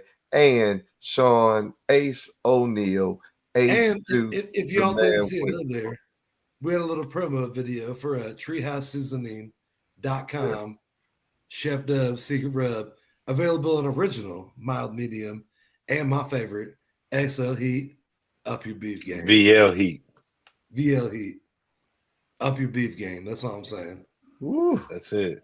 Up the beef game, man. Y'all know what it is. Oh, Take yourself. don't forget, y'all see all of this stuff in the background. Y'all see all of the borders. Make sure y'all go to External Visions. Get anything that you need for your small business, your big business, your startup business, your business, everybody's business. He got it for you. That's why we look so good. Shout out to External Visions, Cap the Great. You know what I'm talking about. Y'all know what Yes, it is. indeed. Hey, fellas, protect yourself at all times. And All the please time. don't let us have to throw the towel in on your ass. Too, buddy.